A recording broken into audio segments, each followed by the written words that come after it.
በቃ እግር ኳስን ለፍቅር ለበጎ አድራጎት ለመተሳሰብ ከሚያውሉ ሰዎች መሃል አንዱ ጉድ ተባለ። እንዴት እኛ እዚህ ቁጭ ብለን ከዳላስ ቴክሳስ መጥቶ ይወዛቸዋል ህዝብ ማለት አርሰናል የሆነ ሪከርድ ሊሰብርስ የሆነ ሄዶ የሚያቆመው ማንቸስተር ቻንስ ፈኩኛ ማቴዎስ ኩኛ አርሰናል ፕሪሚየር ሊግ ወይንም ቻምፒዮንስ ሊግ ዋንጫ ከበላ ለአርሰናል ደጋፊዎች እንትን አዳለዋለች በሬ አሁን ያለበት ላይ ከሳ ምን አዋጣለች ፒያሳ ቀራሪ በተለይ ሲጀምር በቆንጆች ነው የሚጀምረው በቃ ገፍሬንድ ይዘው እሺ ብላ ከወጣች ለመጀመሪያ ጊዜ ባቅላባ ቤት ነው የምትሄደው ኮርና ፔናልቲ መስሎ እስኪሰማን ድረስ ከበረኛ ጋር ያለ ግብግብ ከቴሌቪስ ጋብሪኤል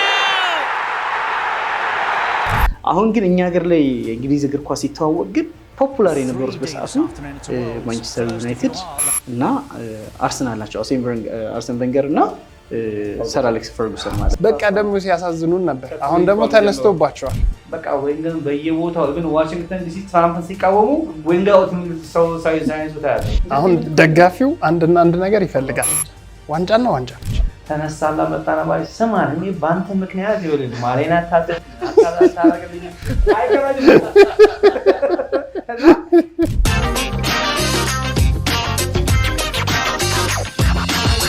በጣም አሪፍ ቆይታ ለማሳለፍ ጣፋጭ ህይወትን በሬዲዮ ነበር የዛሬ ዓመት እንግዳችን ነበር አይገርምም ስቱዲዮ በጣም አሪፍ ጊዜ ያሳልፈን ነበር አልተሳካም እንጂ አርሰናል ቢበላል ተባብለን አሪፍ ጊዜ አሳልፈን ነበር የማሊያ ስጦታም ሰጥቶልን ነበር ለአድማጮቻችን ከሀገር አሜሪካ ይዞት የመጣውን ማሊያ ስጦታ እንዲሁ አበርክቶልን ነበር በፍቃዱ ግርማ ሁሌ አርሰናል ሚል የፌስቡክ ትልቅ ፔጅ አለ እንዲሁ የቴሌግራም ቻናል አለ ሁሉ ጊዜ ስለ አርሰናል ጠዋት ማታ ሌሊት አይቀርም ሁሌ አዳዲስ ነገሮችን በፍቃዱ አማካኝነት ትኩስ መረጃዎችን እንኮመኩማለን ያ ብቻ ሳይሆን በነገራችን ላይ የበጎ አድራጎት ስራዎችን ሚኖረው አሜሪካ ነው በእንግዲህ በአመት አንድ ጊዜ ይመጣል ሲመጣ ግን ባዶ እጁን አይመጣም ቅልቡንና በጣም ብዙ ቀና ልብ ያላቸው ሰዎችን አስተባብሮ ሀገሬ ሲሄድ ደግሞ እንዲህ አይነት ነገሮችን ይዤ መሄድ አለብኝ ብሎ በሚሊየን የሚቆጠር ገንዘብ ያመጣ ሰጥቷል ላለፉት እንግዲህ በርካታ አመታት ይሄን ያደረገ ቆይቷል ያ ብቻ ሳይሆን በብዙዎች የሚናፈቀው የማሊያ ስጦታ ይሄ ደግሞ የፍቅር ብዙዎችን የአርሰናል ማሊያ ብቻ አይደለም በነገራችን ላይ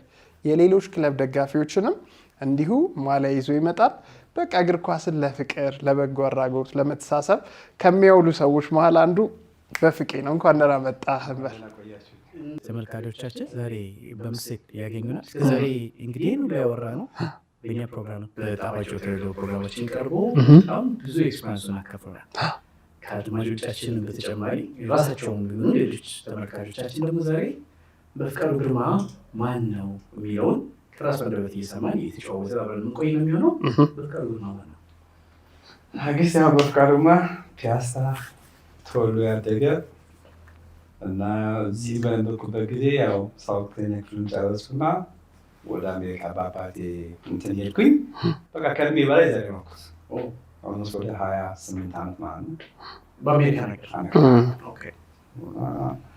ያው 3 ልጆች አሉ አንደኛው ባለፈው አቋዝ እንድናቋል ሁለት አሉ ባለቤቴ ዛናት እና ያው በየዓመቱ እየመጣን እንጂ ነገር እየሰራን አንዳንዶችም ለማስተማር ኳስ ደግሞ ብዙ ጊዜ 90 ደቂቃ ነው ከ90 ደቂቃ በኋላ እኔም እሱም ሊቨርፑል ማለት ነው ጓደኛ ነን ማለት ነው ውጭ ሀገር ላይ እንደዛ ነው እዚህም ግን አሁን እኔ ማለቴ ስመጣ ለተለያዩ ክሎችን ማድረግ ለዚህ ነው 90 ደቂቃ በኋላ ፋይናል በቃ እና አንዳንድ ጊዜ በጣም ቱማሽ ቢሽቃለ እሱ ሌላ ኮስት እንዳያደርግ ይፈራለሁ አንዳንድ ጊዜ ሲናደድ የሚያደርገው ነው ያገኘው እና እሱን ለማጥፋት የሞከርኩ ነው ግን ምችራ አይመስለኝም ስፖርትን የፍቅር ለማድረግ የምትሳሰብ ለማድረግ አንዳንድ ጊዜ እንደተባለው ነው ሰዎች በጣም ስሜታዊ ከመሆናቸው የተነሳ እስከ መጠፋፋት ቢደርሱ ውሳኔዎች ይወስናሉ ይሄም በስሜት የሚደረግ ነው ሰው አስበው ያደርገዋል ብዬ ባለስልም መጥፎ የሆነ መንፈስ ከራሳቸው ጋር ስለሚሆን ብዙ ጊዜ ይሄ ሲከሰት እናያለን ከ90 ደቂቃ በኋላ ያለችውን ሰዓት በጋራ እያሳለፍነው ጨዋታ እያዩ በመካከሉ የተሻለ ስሜት የሚሰጥ እሱ ነው የኔ ፕላን እና እሱን ለማድረግ ነው ማሊያ እንጂ ስመጣ ለማንቸስተር ለሊቨርፑል ብዬ እመጣለሁ እና ፒክቸር ተነስተን ፖስተዋለን። ለታዋቂዎቹ ግን ታዳላለህ ትባላለህ። ለዝነኞቹ ነው እየተባልኩ ነው። ግን አሁን ነው በጥያቄ ለሌሎቹ የሰጠው ነው በጥያቄ ሳያስቡት ማለት ነው እና የማደጋፊ ነው እንደዚህኛው እና ለምሳሌ ላስት ዊክ ማንቸስተር ዩናይትድ 2 ጎል ያገባው ማን ነው ብለህ ትጠይቃለህ። የሚያውቀው ይነግራል።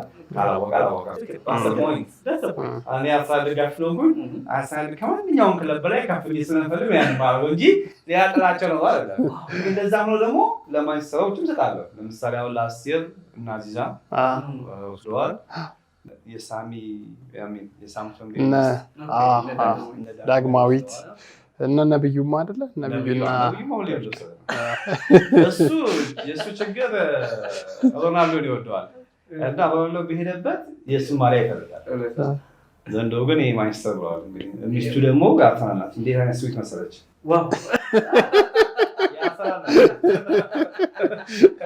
እሺ እንቀጥላለን። ቴጅ ፖድካስትን እየተከታተላችሁ ነው። እንመለሳለን አይደለ? ፒያሳ ብሎናል። ፒያሳ እግር ኳስና በፍቄ እንዴት ትጫወት ነበር? እንዴት ነበር? እስኪ ወደ ልጅነት መለስ እንበል። ኖ እኔ እንዳልኩህ ልክ አያሌ ሙዚቃዊ ፒያሳ ከስንተኛ ክፍል ጀምሮ ምሳሌ ላላካለ በ30 ብር ይከፈለኝ ነበረ።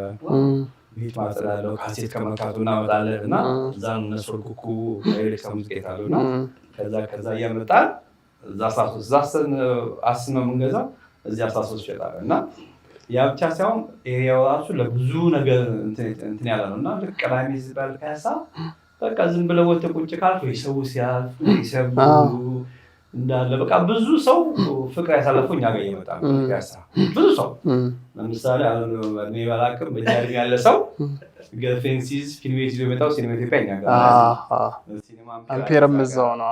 አገር ፍቅርም አለ በዛችሁ ጋር። ለምሳሌ ገርፌንድ ይዘው እሺ ብላ ከወጣች ለመጀመሪያ ጊዜ በአቅላባ ቤት ነው የምትሄደው። መኮንኖች እዛው ጎረቤት ነው። ሁሉም ላይ እኛ ጋር ነው። ከዛ በኋላ ነው ወደ ሌላ ቦታ የሚሄዱት እና ፒያሳ ቅራሪ በተለይ ሲጀምር በቆንጆች ነው የሚጀምረው። በቃ ታክሲውም እዛ ነው።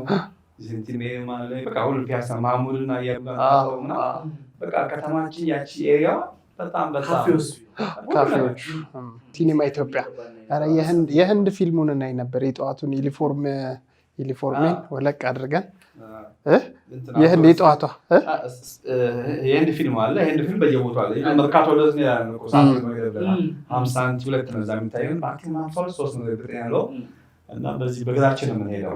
አይደል ቀኑ ሙሉ ወደ 3 ፊልም አይተህ ትመለሳለህ። የቁሳ በሌላ ጊዜ ማለት እና ፒያሳ በቃ አጠቃላይ ብዙ እንዳልኩ በኔ ዕድሜ አሁን ነው 50 ዓመት ነው በኔ ዕድሜ ያለ ሰው በሙሉ እዛ ያሳለፈ ሰው ነው በሙሉ እና እንዳልኩ ናይት ላይፉም ቬኑስ ክለብ አለ ቬኑስ ነበር ትግራይ ሆቴል በስተጀርባ በቃ እሱ ልክ ሌላው ጋር ሲጨልም እዛ ይነጋር በቃ የመሐመድ ሳልማን መጽሐፍ አለ አይደለ? የመሐመድ ሳልማን መጽሐፍ ማሙድ ጋር ጠብቂኝ በቃ ፒያሳ ጋር ያሉትን ካፌዎች አሁን በቃ ካፌን በደንብ አድርገው ትንትን አድርገው አሁን እነ ራዜል ካፌ አሁን የቅርብ ጊዜ የነበሩት በግ ኢቨንት እዛ ውስጥ ያሉ በጣም ብዙ የሚገራርሙ ታሪኮችን እንዲሁ እያዋዛ ያቀርብ ነበር። አሁን ያለበት ላይ ፒያሳ ምን አዋጣለች? ችግርን አውቄያለሁ። አሜሪካ ስገባ አልቀበልኩም። በስክሪፕት ተሳሳለሁ። እዚህ ከሜዳ ፊት ብዙ ነገር አይቻለሁ ፒያሳ ውስጥ ማለት ነው እና እንደ ሀብታም ልጅ አልነበርኩም። የነበርኩት የሚድል ክላስ ፋሚሊ ነኝ። ስለዚህ ያው እንደማንኛውም ሰው ዳቦ ቆሎና የሆነ ያደግኩት እና ግን ከዚህ ወጥቼ እዛ ስገባ እንዳልኩ ብዙ ሰው ከዚህ ሄዶ እዛ ይበላሻል። ውስጥ ይገባል። ገንዘብ ጨፋሙ ምንም ስላየሁት እዚሁ በቃ ህይወቴን በስናት እንደመራ ረዳኝ። ሁሉ ነገር በጊዜኛ በ14 ዓመታቸው ብዙ ነገር ታውቃለህ። ብዙ ነገር ስለዚህ ከዛ በኋላ 18 ስገባ ትንሽ የመወላገድ ነዋል። ግን 20 ስገባ ወደኋላ ስታየው ላይፍን ካሁን በኋላማ ቤተሰብ ምናምንና የገንዘቡንም ቫልዩ ደግሞ ታውቀዋለህ። እዛ እንዲህ ተመልሼ ወደዛ ሄዳለሁ እንዴት እያሳለፍኩት አለ ጥሩ ነገር ላይሆን ይችላል። ገባ በገንዘብ ሜን አይኖርህም።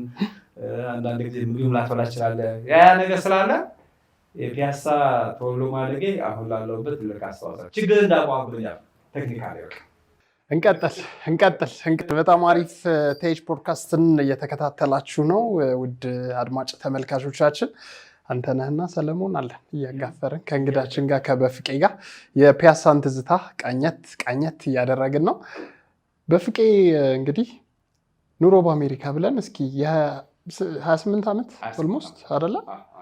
በ28 ዓመት ጉዞ ውስጥ እንግዲህ አሁን አሜሪካን እኛ ሳናቃት እዚህ ሆነን ምን ስላታለች፣ አንተ ደግሞ ኖረህባት ብዙ የህይወት ውጣ ውረዶችን፣ ደስታዎችን፣ ስኬቶችን፣ ብዙ ነገሮችን ያየህባት ሀገር ናትና ምናልባት ከትዳር ቤተሰብ የተመሰረተው እዛው ነው። እስኪ እዛ ያለህንም ኑሮንም አስተዋውቀን። የምትኖርበት ኢትዮጵያ በነበርክ ጊዜ የምትኖርበት ኑሮ ይወስነዋል። ለምሳሌ በጣም የሀብታም የምትኖር ከሆነ እዚህ እንደምትኖር እዛ ነው ያለው ብትል አዋጣም። ምክንያቱም ብዙ ነገር ኮስት ያደርጋል። ግን ከዚሁ ችግሮችን አውቀህ ስትሄድ አሜሪካ ስትገባ የቤተሰቦች ይኖራሉ፣ ሲስተም ይባላል። ያንን ሲስተም ስታውቀው ትንሽ ግራ ትጋባለህ። ሲስተም ሲባል ለምሳሌ አሜሪካ ገባ፣ በአንድ ዓመት ውስጥ ስለ አሜሪካ ሕግ ማወቅ አለብህ። የትኛው ጥሩ ነው መጥፎ ነው፣ የትኛው ያስከሰኛል አያስከሰኝም፣ ሲስተም የሚባላችን ስታውቅ ድረስ ትንሽ ታስቸግራለህ። ግን ቤተሰብ ካለ ይነግርሃል። ለምሳሌ እንደዚህ አታውቅ። ለምሳሌ ፖሊስ መጥቶ ሲያበጨልጅ ምትኑን ከመኪና ወደ እኛ ጋር አልተወልም ከወረድክ ሌላ ወንጀል ነው፣ ሌላ ቅጣት አለው። ይሄን ቤተሰቦቹ ወይም ሲስተሙ እስክትገባ ድረስ ትንሽ ጊዜ ይወስድብሃል። ይቺም ባለማወቃቸው ችግር የገቡ ሰዎች አሉ።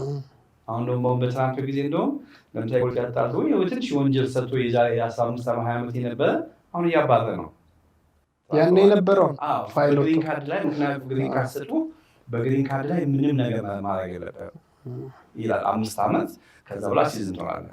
ሲዝን ከሆንክ በኋላ ምንም በጣም ከባድ ወንጀል ካልሰራ በስተቀር ወይም ለሶሻሊስት ሀገር አሜሪካ ማድረግ ተፋቸዋል ለነሱ ካልሰራ በቃ አትባበል።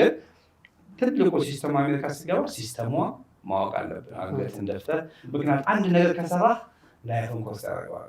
ያን ለማስተካከል እንደገና እንዳልኩ በወንጀል ብቻ ፕሮቤሽን ይባል ነገር አለ፣ ሬከርድ ላይ ይቀመጣል። እና ያችን ጊዜ ካለፍኳት ከዛ በኋላ ብዙ ጊዜ 3-4 ዓመት በኋላ ሲስተም ውስጥ አውቀው ወደ ትክክል ሆነው ትጀምራለህ። በቤተሰብ ነገር መዳት ትጀምራለህ። እና ሲስተሟን ማወቅ አለብህ። ግን ያቺ ሲስተም ለማወቅ እንዳልኩ ዘመድ መኖር አለበት፣ የሚያስተምር ሰው፣ የሚነግር ሰው። በዲቪ ሄደህ አንዳንድ ጊዜ የሚቀበሉ ሰዎች ላይ ነዱ ይችላሉ። እና አንዳንዴ ችግር ውስጥ ትገባለህ። ያ ችግር ደግሞ እስከ ህይወት ድረስ ከሬከርድ ላይ በጣም እና ይሄ ነው ትልቁ አሜሪካ ስትገባ ሰንበዲ መንገር አለበት ህጎቹን። እንደዚህ አሁን ኢትዮጵያ ውስጥ ዶዚ በምነው ጊዜ ብትሰርቅ ወይ ብትደባደብ የምትል ገብተህ እስር ቤት ትወጣለህ። ያ ነገር ነው። እዚያ ግን ሬከርድ ይባላል። ያቺ ሬከርድ እስክትሞት ድረስ አትለቅም። እና ስራም ስትቀጣ እንደዚህ አይነት ነገሮች ይወጣሉ።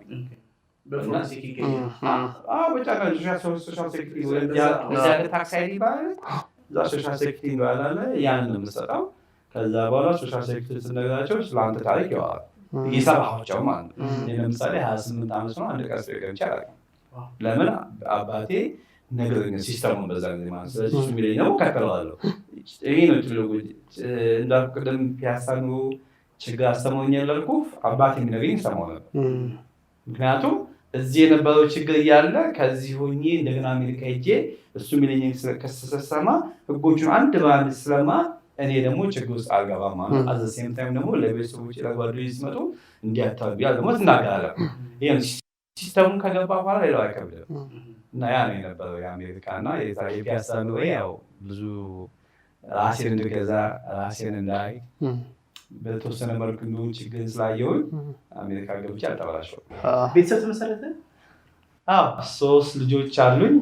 ባለፈው አንዱ አፋርሳንት የአሜሪካ ሚሊቴሪ ነበር፣ አክሲደንት እንትን ብሏል። አሁን 2 አሉ። ባለቤት ያለች ያው እዚህ ስመጣ ለእንትን ያው እሷ ልጆቹን ቴከር የምታደርገው ያው ለዛ ሁሌም ክሬዲት እንሰጣለን። እንግዲህ እኛም እናመሰግናለን። በተለይ ይሄው ማሊያ መጥቶ ለሚደርሰን ማሊያ አንዳንድ ጊዜ የምትረዳ ሴት አንዳንድ ጊዜ የማያበዱ ሴቶች ይኖራሉ። ያ ካልሆነ ደግሞ 10 ጊዜ የምትመጣ ከሆነ እኔ በአመት አንዴ ነው የምመጣው። ግን ያንን አንደርስታንድ ካደረገች የምትመጣው ለስራ ስለሆነ ለበጎ ስራ ስለሆነ ምንም አትልም። ግን ይሄ የማይገባት ልጅ ከሆነች ደግሞ ሌላ ችግር ነው። ትዳር አይሆንም፣ ሊናድ ይችላል። ግን እሷም የቀራ ልጅ ናት፣ ስለዚህ ታውቃለች። በረከቱ ለእሷም ጨምር ዚህ ሰራ እሷ ልጆች ትይዛለች። ገባ ልጆች ትምህርት ትወስዳለች፣ ታመላልሳለች። አክቲቪቲ የሚባል ነገር አለ እኛ ሀገር። እናት ልጅ ስታሳድግ ብቻዋን እና እኔ ውጭ ነው የምሰራው እና ስለ ማታ እመጣለሁ። ግን በብዛት የምትሰራው እሷ ናት እና ጠዋት ትምህርት ትወስዳለች፣ ታመጣለች፣ አክቲቪቲ ካለ ትወስዳለች። ይሄ ሁላ ፕሬዠር እሷ ላይ ብቻ ነው። ስለዚህ ከኔ በላይ እሷ ናት ልጆቹን ቴከር። ያ ደግሞ ትልቅ ክሬዲት መስጠት ነው፣ ትልቅ ክሬዲት ነው። እናት ደግሞ በደንብ በዚህ ሌቭል ኢንጌጅ ስታደርግ ባለም የራሱ ሚና በደንብ ከተወጣ ይመጋገባል። በደንብ ያለው ጫና እንዳለ ሆኖ ሌላ ጫና ደግሞ ከውጭ እንዳይመጣ ፋይናንሻሊ በደንብ ሰፖርት ይደረጋል። ስለዚህ መስመር ይይዛል። ትዳሩም ይጣፍጣል። ስሰራ እሷ ልጅ ቴከር ታደርጋለች። እዛ ደግሞ ፓርታይም ደግሞ ሰራለች። ገባ ፓርታይም መስራቷ ጥቅሙ ምንድን ነው? ቤት ውስጥ ቦሪንግ እንዳትሆን ገባ። ሴት ልጅ ቤት ቦሪንግ ስትሆን ይደባል። ግን ወጣ ሰዓት ለምሳሌ ጠዋት በዚህ አቆጣጠር 2 ሰዓት ትምህርት ታስገባለች፣ 4 ሰዓት ስራ ትገባለች። እሱ ያችን አሳቷ ይዛቸው ትመጣለች። ከዛ ምግብ ምናምን ይባላል። ከዛ ስፖርት ይኖራቸዋል።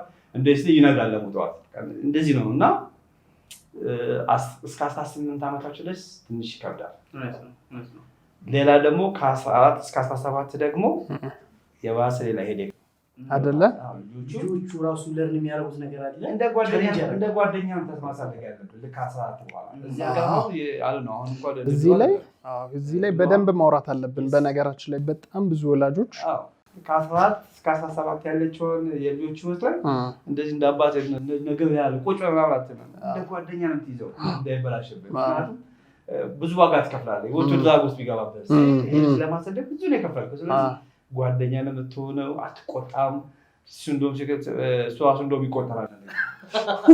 እሺ ትላለህ። ለምሳሌ ጊዜውን ለማሳለፍ ነው። አንደኛ ጊዜውን ለማሳለፍ፣ ሁለተኛ ይሄ ኤጃቸው ፋይሬጅ ይባላል እና ትንሽ አስቸጋሪ ነው እና ታግሳ ልክ 18 ዓመት ሲሆናቸው ግራጁዌሽን ይኖራቸዋል እና የዛን ጊዜ እያለቀሱ ስለ እናትና ስለ አባታቸው ይናገራሉ። አባቴ እንዲያርጉልኝ፣ እናቴ እንዲያርጋልኝ እና ለዚህ ነው ልክ 18 ዓመት ሲሞላ ሁሉ ነገር ሲናገሩ መጠቃታቸው ላይ የቤተሰብ ቫሊዩ ምን ያህል እንደጠቀማቸው ይናገራሉ። ለዚህ ነው አንተ ልክ 14 ዓመት ሲሆናቸው ጎረምስና ይጀምራሉ እና እስከ 17 እየተቆጣ ሳይሆን እየተለማመጥ ነው የምትይዘው። እንደዚህ አልፈለግም ካለ እሺ ምን ላድርግልህ? ምክንያቱም ዋንድ ከተወለደ በኋላ ግዴታ ልጅህን ማሳደግ ያንተ ኃላፊነት ነው። የሆነ ቦታ ላይ የሆነ ችግር ተፈጥሮ ፍርድ ቤት ወይ ቦታ ከቀረብክ ምንድን ነው አንተ በትክክል ስላደረግከው የአንተ ችግር ነው ብሎ ወደ አንተ ይመጣል ማለት ነው። አንተ በስነ ስርዓት ብታደግ ኖሮ ልጅህን በስነ ስርዓት ታሳድግ ነበር። ታሳስበው ዘመን ፖይንቱ ይሄ ነው። ስለዚህ ተጠያቂ ትሆናለህ። ተጠያቂነት ብቻ ሳይሆን ኢንሰልትም ጭምር ነው። ምክንያቱም አንተ በስነ ስርዓት ብታድግ ኖሮ ልጅህን በስነ ስርዓት ታሳድግ ነበር። ስለዚህ ልጅህን በስነ ስርዓት ስላላሳደግክ ነው ልጁ እንደዚህ ሊሆን ይችላል። እና ለምሳሌ አሁን አስታውሳለሁ አንድ ጊዜ እኛ አካባቢ የሆነ የ12 ዓመት ልጅ አስተማሪዋን እንደዚህ መታት ማለት ነው። ጌጧል ማለት ነው። እኛ ጋር ወንጀል ነው እንደዛ ማድረጋቸው። ከዛ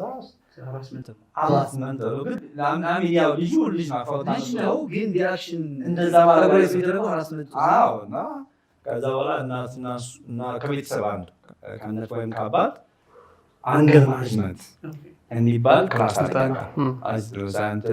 ትዕቢተኛ ከሆነ በቀን 40 $40 እየከፈል ለ5 ቀን አንዳንዴ ለ1 ወር ወይም ለ2 ሳምንት ከልጅ ጋር በቁጥር ትማራለህ።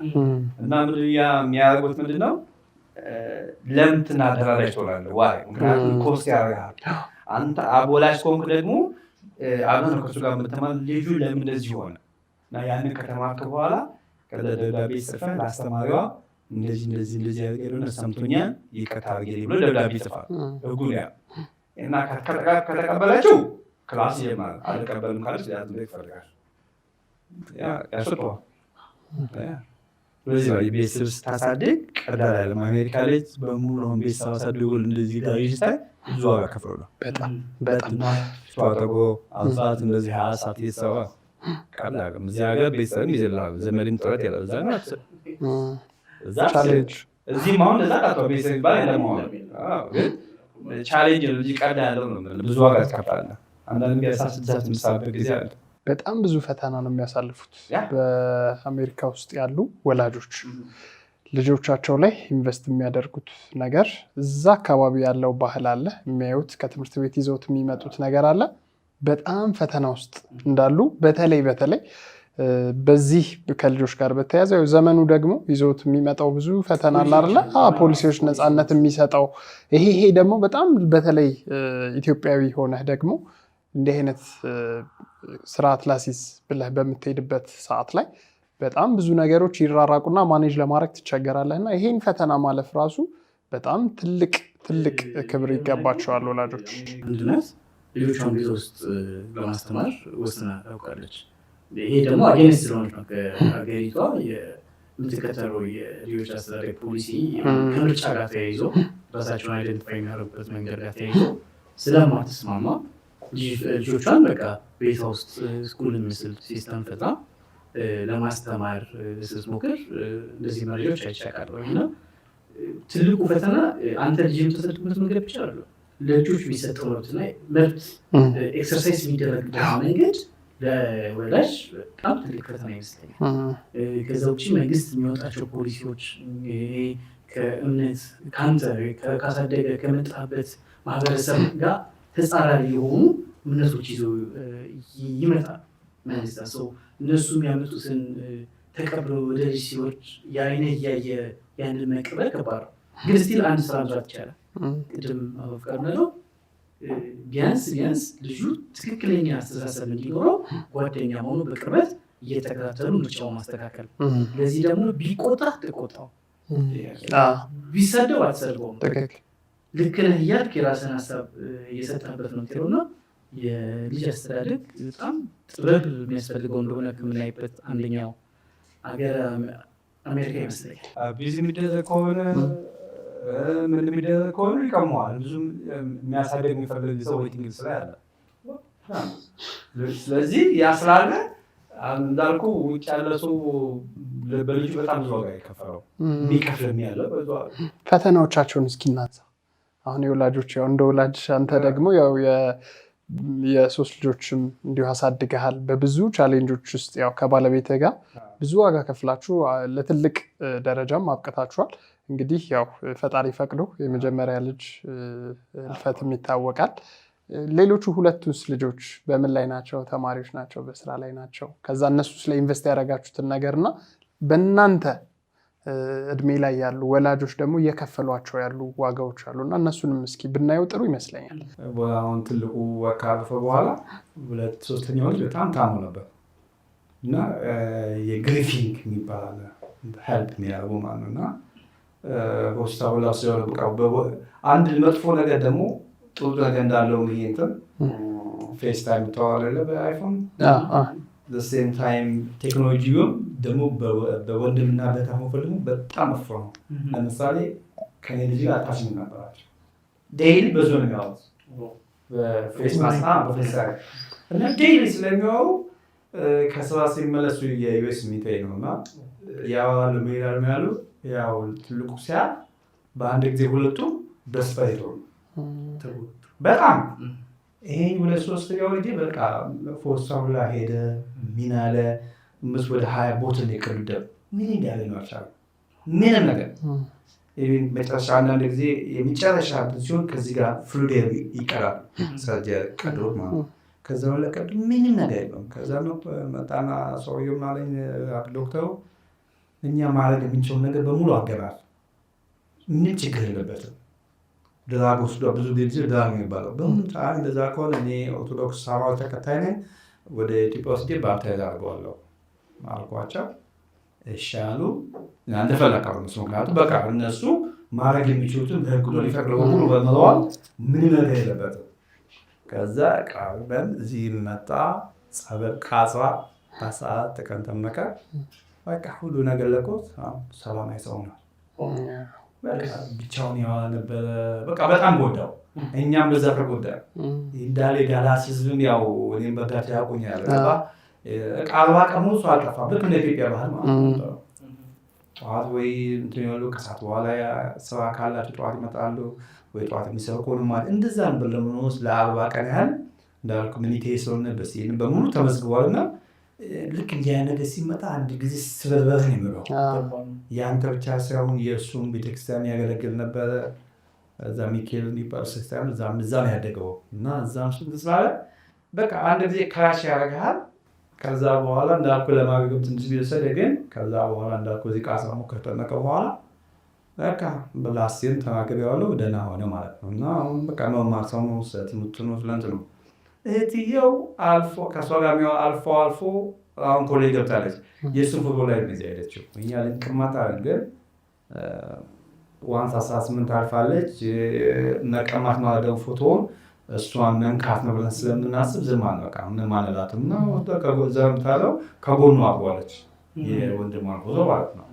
እና እንዲህም አይነት ችግሮች ሲመጡ ለምሳሌ አሜሪካ በወጣት ጊዜ ሞት ምናምን ሲበቱ ሲሰማ እንደዚህ ነው ሰውን ክራሽ የሚያደርገው። ምክንያቱም ያ ልጅ ለማስለቅ ብዙ ዋጋ ከፍለዋል። አንድ ሴም ታይም ደግሞ እንዳኮኔም በዳሳዎች ላይ የሚያውቁ ከተማዋ ያለ ህዝብ ደግሞ ልክ የራሱ ልጅ እንደሞተ የሚያው ምክንያቱም ገና አንዳንዱ ነበር እና ሰው በሙሉ ክራሽ ነው የሚደረገው እና ሚሊታሪ ነበር የዩኤስ ሚሊታሪ ነበር እና ቀላል አይደለም። እና የአሜሪካ ያሉ ወላጆች ብዙ ዋጋ ይከፍላሉ። አንዳንድ ጊዜ ሲመጡ እንደ አባዎቸው ዘልጦ ሲመጡ የተደደድፏቸው ያለ ብዙ ዋጋ ይከፍላሉ። እዚህ ላለ ቤተሰብ ይሄዳሉ። እንዲህ ሁለት ስራ የሚሰሩ ሴቶች ብዙ አሉ። እኔ እርዳታ ሰምኝ በአመት 2 ሚሊዮን 2.3 እየለመንኩ ነው። እነሱ ሰዎቹ ደርቷቸዋል። አሁን ባለው በዚህ በኢኮኖሚ ደግሞ ኢኮኖሚ ከታች ከሚያገኙት 10ም 20ም ከኔ ጋር የሚሰሩ የአበሻ ሱቆች አሉ። እንደዛኛ ብዙ ዋጋ ከፍለው ነው ዝም ብለው ደልቷቸው አይደለም ነው። እና አሜሪካ ደግሞ እንደ ኢትዮጵያ ያለ ብዙ ስራዎች አሉበት። እንዳልኩ ከልጅ መስመር ከወጣ ያለ ማስተካከል መንግስት ደግሞ ቁጥሩ እዚያ ይጠብቃል።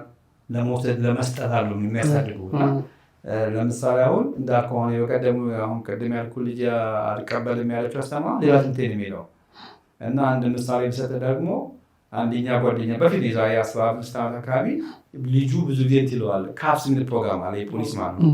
እና ሁሉ ጊዜ ፖሊስ ወዳለ ይላል ልጁ እና ፖሊስ ወዳለ ይላል ልጁ እና እንደዚህ ሲል ይፋ ገባና አባቱ አንድ ቀን ገረፈው በቃ ወጥቶ ማለት ነው። ከዛ ትንቴ ስፖርት መስሪያ ያለና የስፖርት ታይም አላቸው እና ስፖርት ሰው እዚህ ላይ ብሩዝ ተገኘ እንትን የተገረፈው መስመራ ከዛ ኤርፖርት ውስጥ ያዚያን ታክሲ ነበር ሳይነበውና ዳመን የሚባል ጨዋታ ምጫው እንደዚህ ይሄ እናንተ ብይ ምጽወት አለ ብይ ሆኖ አልነው ስሞታፍ ምንድነው ገበጣ ተደወለት። እዛ ፖሊሶቹ ፈልጋሉ ትምህርት ሲል እዛው ነው ያሰቡት። እዛው አስራው ልጁ እንደዚህ ሆኗል። ከዛ ወደ እናትየው ሄዱ። አባትየው እንደዚህ ሲያደርገው ለማን ተናገርሽ ማለት ነው። እሷም ማለት ነው ግሌቱ ነው እኔ የሚደበደበኝ አለችው። አንቺ እንግዲህ በዳላ አሁን እሷ እንደዚህ ያለችው በኋላ ስንጠራ እንደዚህ ካላልኩ ልጆቹ ይወስዷቸዋል፣ መንግስት ይወስዷል። ምክንያቱም አንቺም ብቁ አይደለሽም እሱም ብቁ አለ እዚህ ጀርባው እስኪላ ድረስ እንዴት እንደዚህ ብሎ ማለት ነው። ከዛ በእኔ የሚደበደበኝ አለች። ከዛ ብዙ ችግር ውስጥ ገባ። እሱ ብቻ ቢያስተዳዳቸው የነበረው እስር ሲጋር መሲል ቤት ኬታ ሞቶ ይከፋል ቤቱ ላ ተቃሙ። ከዛ ሼልተር ገባ። እሱ ደግሞ መንግስት አላቸው የሚሚቱ ተመካየሉ የእሱ እንደዚህ መሆን ፋክሲን የሚሰራው ገንዘብ ያወጣው እሱ ነው። በአንድ ሰው ዲፌንስ ስለሆኑ በአንድ ጊዜ ቤተሰቡ ሙሉ ፈረሰ እና እሱም ስለገሰብ ይገባ። እሷም እዛ ሚስትየዋ ያን ያለችው እሷን ብዙ ማንዳይት ወንጀለኛ ከተባሉ ልጆች አይታሰሩ ነበር። እሱ ይታሰራል። እሱ ኦልሬዲ በተወሰነ መልኩ ግን ያን ያህል አለም። ግን ልጆቹ ደግሞ እናፋታ እንዲያሳራታል እንደዚህ ካለች አንቺ ማለት ነው ልጆቹ መደበደቡ። ስለዚህ የአሜሪካ ህጉ የተቀመጠ ስለሆነ ያንን የሚጠብቁ ሰዎች አሉ። በፍርድ ቤት ለነዛ ይሰጣል ማለት ነው። ያንን ፕሮቴክት አደርጋለሁ እና ወደ 6 ወር ምናምን ካለ ነበር። እሱ ብቻ ነው የሚሰራው። ቤት እዛ ጋር መፈርካቻ 3 ወር ይጠብቀዋል። ከ3 ወር በኋላ ቤት ውስጥ አልተማ እና ሼልተር ገባች። የሚረዳ ሴዛ ደግሞ የኛ አንዳንድ ጊዜ ደግሞ የሚረዳ ሰው ሊኖር ይችላል። አንዳንድ ደግሞ ኮላፕስ ካለከ ደግሞ ሁሉም የራሱ ነው የሚኖረው። ገባ አንድ ቀን ሜዩ ለቀላ ሳደ ይችላል። ከዛ በኋላ 3 ጊዜ ማለት ነው። ከዛ ስቴፕ ላይ ያለች ነው እና ያቺ ጥፋት የሆነ ላይፉን በሙሉ ይህ ምስል ያን ሰው ምሳሌ ነው። ብዙ አለ ግን አንድ ጥፋት እንዴት ዋጋ እንደሚያስከፍልና እንዴት ቤተሰብ አበል እንደሚቀጥል ግን ጥፋት የተባለውን ግን አይተዋል። እኛ ገር ቢሆን አይተዋል። በቃ በቶ ይሄኛው ይሻላል አባስቶ ጋር ለማለት ነው። እንደዚህ ያስፈል ይሄንን ይሻላል ማለት ነው። ሲደጋገምበት እንግዲህ የራሱን እርምጃ ኃይል ተጠቀመ። በዚህ ነው ስፖርት ያሰራቸው ምን ጊዜ የሚስፖርት ያላቸው እዚህ ጋር ብዙ ስካዩ አለቀ። ለምሳሌ የሆነ ችግር መጥቶ ፖሊስ ከተባ ቤት ወላጆች ካሉ መጀመሪያ ነገር ልጆቹ ነው ወላጅ ነው የታሃይ ካንዲዞ ነው ባሃተና አባቴ እናቴ መጥቶ አይደለም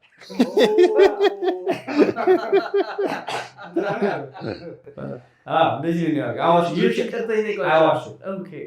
ልጆቹ አሁን ከዛ ልጆቹ ነው እያሳሳቡ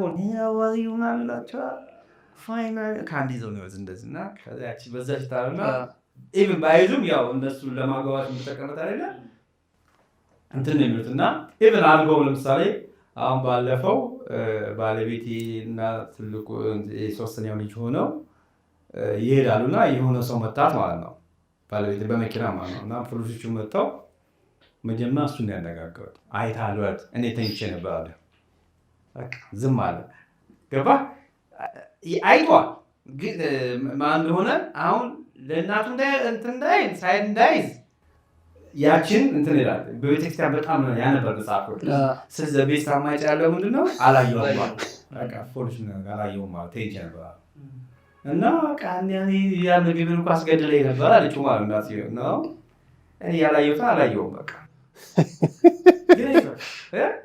አይቷል ግን አይቷል አሁን እሱ መጽሐፍ ቅዱስ ስለሚያነብ ምናልባት በሐሰት ወንጀል ስለመሰለው አላየውም ማለት የኛ መኪና ከኋላ ነው የመታቸው ግን ይችኛዋ ባካፓ አድርጎ መታ ነው ያለችው ያኛው ደግሞ እሷ ይችኛዋ ደግሞ የኔም ባለቤት ከኋላ መታቸ ያችኛውን ምን እሱ ናቸው መታችኝ ያሉ እሱ ነው ያለው እሱ ሲጠይቅ አላየውም ማለት ግን የገረመኝ ነገር እንትን ይሄ የእምነታቸው ላይ በጣም ጠንካራ ናቸው እኮ። አዎ ጊዜ እኮ አንድም የሚነሳው ውጭ ሀገር ሲያድጉ ይሄንን አክሰስ ያገኙ ነው እና አንተ ደግሞ ስትነግረኝ አሁን በፊት አልነበረ እኔ በሄድኩበት ጊዜ ነበር ቸርች ነው ግን ልጆች ላይ ግን አልሰራም ነበር ግን ያለፉት 15-20 ዓመት ግን ልጆች ላይ የተሰራ ነው በእንግሊዝኛ አሁን ሰግራጅ ሲያደርጉ በእንግሊዝኛ መጽሐፍ ቅዱስ ጣልቶች ይሰጣቸዋል እና ያንን የመረካቸው ቀን ልክ ትምህርት ከጨረሱ በኋላ ቸርች እንደዚህ አጋዥ ሲያደርጉ በሙሉ በስማቸው ጽፎ መጽሐፍ ቅዱስ ይሰጣቸዋል። ኮሌጅ ሲሄዱ ያነባሉ። እዛም ደግሞ አሉና ቀራቢን ሲሰንበት ትምህርት ምናምን ይማሩና ላስት 15 years በጣም ልጆች ላይ የተሰራ ብዙ እንትኖች እያሉ ነው እና አልፎ ይበላሻሉ በወላጅ ችግር ምክንያት እንዳልኩ ከ14 እስከ 17 ያላቸው ላይ አንተ እንደ ልጅ ነው የምትሆነው። እሱ ለምሳሌ ሊቆጣ ይችላል። እሺ ችግር የለም ግን አይሳደቡም ማለት ነው። ትምህርት ቤትም ያስተምሯቸዋል። ግን ጎንትና አለ በቃ እኔ እናልፈልግም ፊልም አይፈልጋል ይላል። ምን አባክ እኔ ያልኩትን ቃል ካልሰማ ካል ችግር ታመጣለህ። እሺ በ30 ደቂቃ እንደዚህ እያደረግ እንደ ጓደኛም ስታደጋቸው እንትኖች ይቀንሳሉ። ግን እንዳልከው ጉልበት ትጠቀማለሁ ካልክ ይሄ ስንት ነገር የተለፋበት ልጅ ገደል ይገባል። ከዛ በኋላ እንደገና ከዛ ለማውጣት እንደገና ቴክስት ታይም እና ሳንታን ሳትቆጣ እንደ ወላጅ መደብደብ ምናምን የለም። ካጠፋ ነው ታይም ታስገባዋለህ። በሚወደው ነገር ስልኩን ትቀማዋለህ። አሁን ይሄኛው ልጅ ሲያጠፋ ስልኩን እቀማዋለሁ አይሆን ነው እቀማዋለሁ። ግራውንድ ይደረጋል። አንድ ሳምንት ከዛ በኋላ 2 ቀን በቃ ሲዞርበት በቃ ፕሊዝ አላረግም ምን ላድርግ ልቀጣ ምን ላድርግ ይላል። እንዲህ ያልክ ነው እንትን የምትላቸው እንጂ መደብደቡ እዚህ ጋር ከመጣ ኢቭን ልጆች አሉ ለምሳሌ እንደውም ቅድም ነገር አለው ይሄ ነው እና አንድ ጊዜ እንትን ምን ነው ባልየው ሚስቱን ይመጣል በቦክስ ማለት ነው እና አሁን ሆስፒታል ልጁ ታሞ ሲሆን እዚህ ጋር ብዙ አላት ሚስትየዋ ማለት ነው። ከዛ ምን ነው ሲባል አባቴ ነው የመጣው አለ እዛ ለአንተኖቹ እኮ በሆስፒታሎች ማለት ከዛ እነሱ ወደ ሆስፒታል ከዛ ለበየው አንቀው ስንት ችግር መሰለህ ስንት ቢያንስ ጠበቃ ኢትዮጵያ $15,000 ኮስት ያደርጋል። ጠበቃ ዲፖርት እንዳትደረግ ይቀድቆ እና ዋጋ አስከፋይ ነው። ትዕግስት ከሌለ ዝም ብለህ እዚያ እንደለመድከው እየደብድህ አሁን እዚህም ቀርቷል መደብደብ እንደዛ ጋር ውስጥ እንዲህ አይነት ነገር ይመጣና ታች ያደርጋል። ከዚህ ለመነሳት እድሜ ያልቃል፣ ኢነርጂ ያልቃል፣ ጊዜ ብዙ ነገር ይባክናል። ቅድም በጣም ወንደር ያደረገኝ ሚስቱን አመስግን ነው። እዚህ ሁላ አሻራ ውስጥ የእሷ አብራቸው መሆን የእሷ እንደዚህ መሆን አግዟል። ከምንም በላይ ደግሞ እንደ አባት ብዙ ጊዜ አግሬሲቭ ነው፣ ኃይለኛ ነው። ፍቅሩን የሚገልጸው በጉልበት ይሆናል። የአበሻ ወንድ ፍቅሩን በጉልበት ነው የሚገልጸው። አሜሪካ ነገር ግን አይሰራም። ስለዚህ የራሱን ጥበብ ተጠቅሞ ልጆቹን በመልካም ያስተዳደግ ስልት እያሳደገ እንዳለ ነው የገባኝ። ግን ከዚህ ጋር እያይዘን እንዴት ነው ታዲያ እንደዚህ ወደ በጎ ተግባሩ የገባው? ይሄ ቤተሰብ ምን አስተዋጽኦ አደረገ?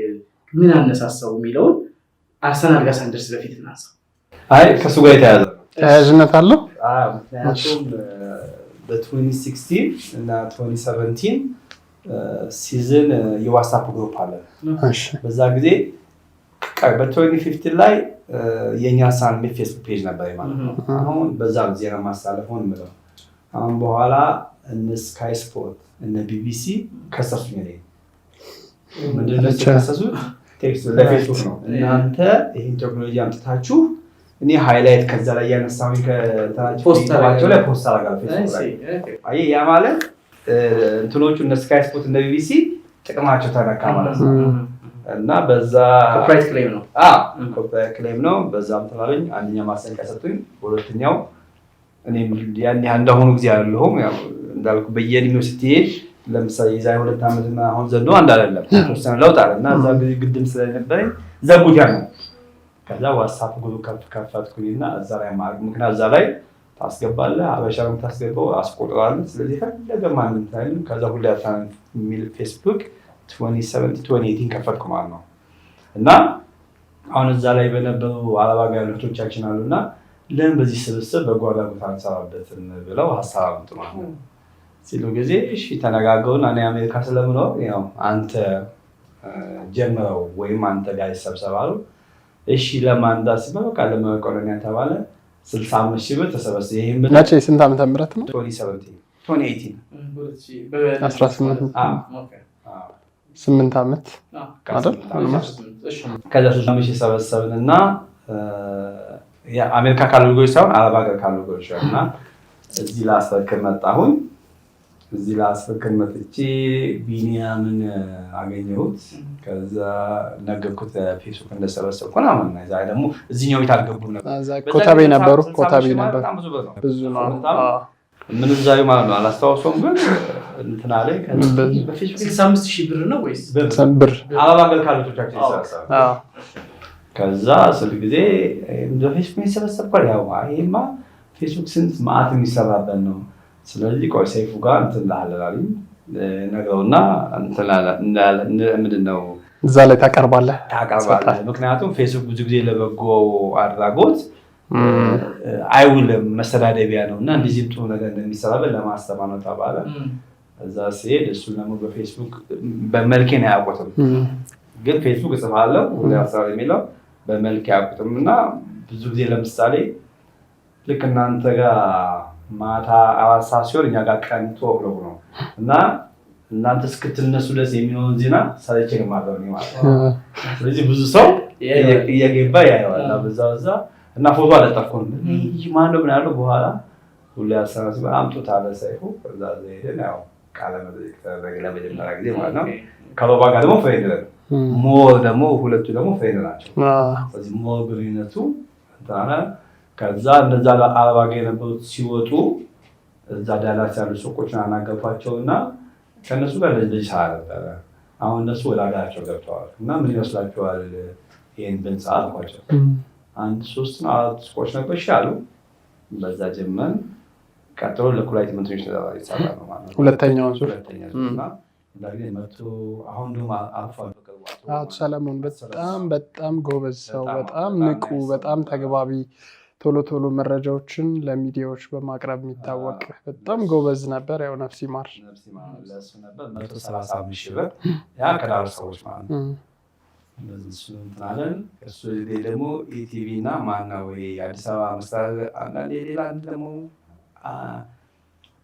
ሳይመዘጋጃ ፊት ለፊት አለ ስሙ ጠርቶ ነው እንደ ኢቲቪ ሆነው አዲስ አበባ መስተዳድር ውስጥ ይሆን ሌላ ቴሌቪዥን ነው ኢትዮጵያ ዜና አገልግሎት ሾላ አለፍ ብሎሽ እዛው ናቸው። እዛ እንደውም ታድሶ አዲስ እንትን እነሱ መጥቶ ዜናውን ሰሩት። ከዛ በሶስተኛው ለክበበ ፀሐይ ነበር ሰራው። ክበበ ፀሐይ ወደ ሽሮ ሜዳ አካባቢ ነው አይደል? መነን ትምህርት ቤት እዛ ደግሞ ወደ 250 ሺህ ነበር ሰበሰብኩት ማለት ነው። እዛ ስንሄድ ደግሞ ችግር ገጠመኝና ከቤቲ ማለት ነው። ለካ እኔ ያንን እንትን የሰባሁት ከኢሬሱስ እጄ ነው ችግር እንደነበረባቸው ምናምን።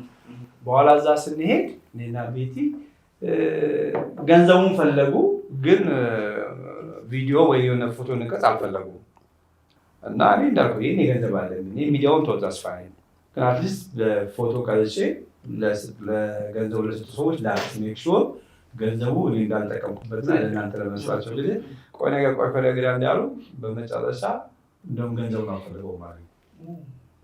ከዛ ፌስቡክ ላይ አወጣሁት ተባላ መስለኛ የወሱ ማይሮቹ ነው ገለ እና በኋላ ናልኩ ይሄ ገንዘብ ለማን ይሰጥ ሲጠቁሙ ተባለ። ህዝቡ እንዳልኩ በፌስቡክ ብዙ ተከታይ ስላለኝ በዛ ሁሉ ለግና ብዙ መጨረሻ ላይ የወደቁት ናንሱ ይበዛል።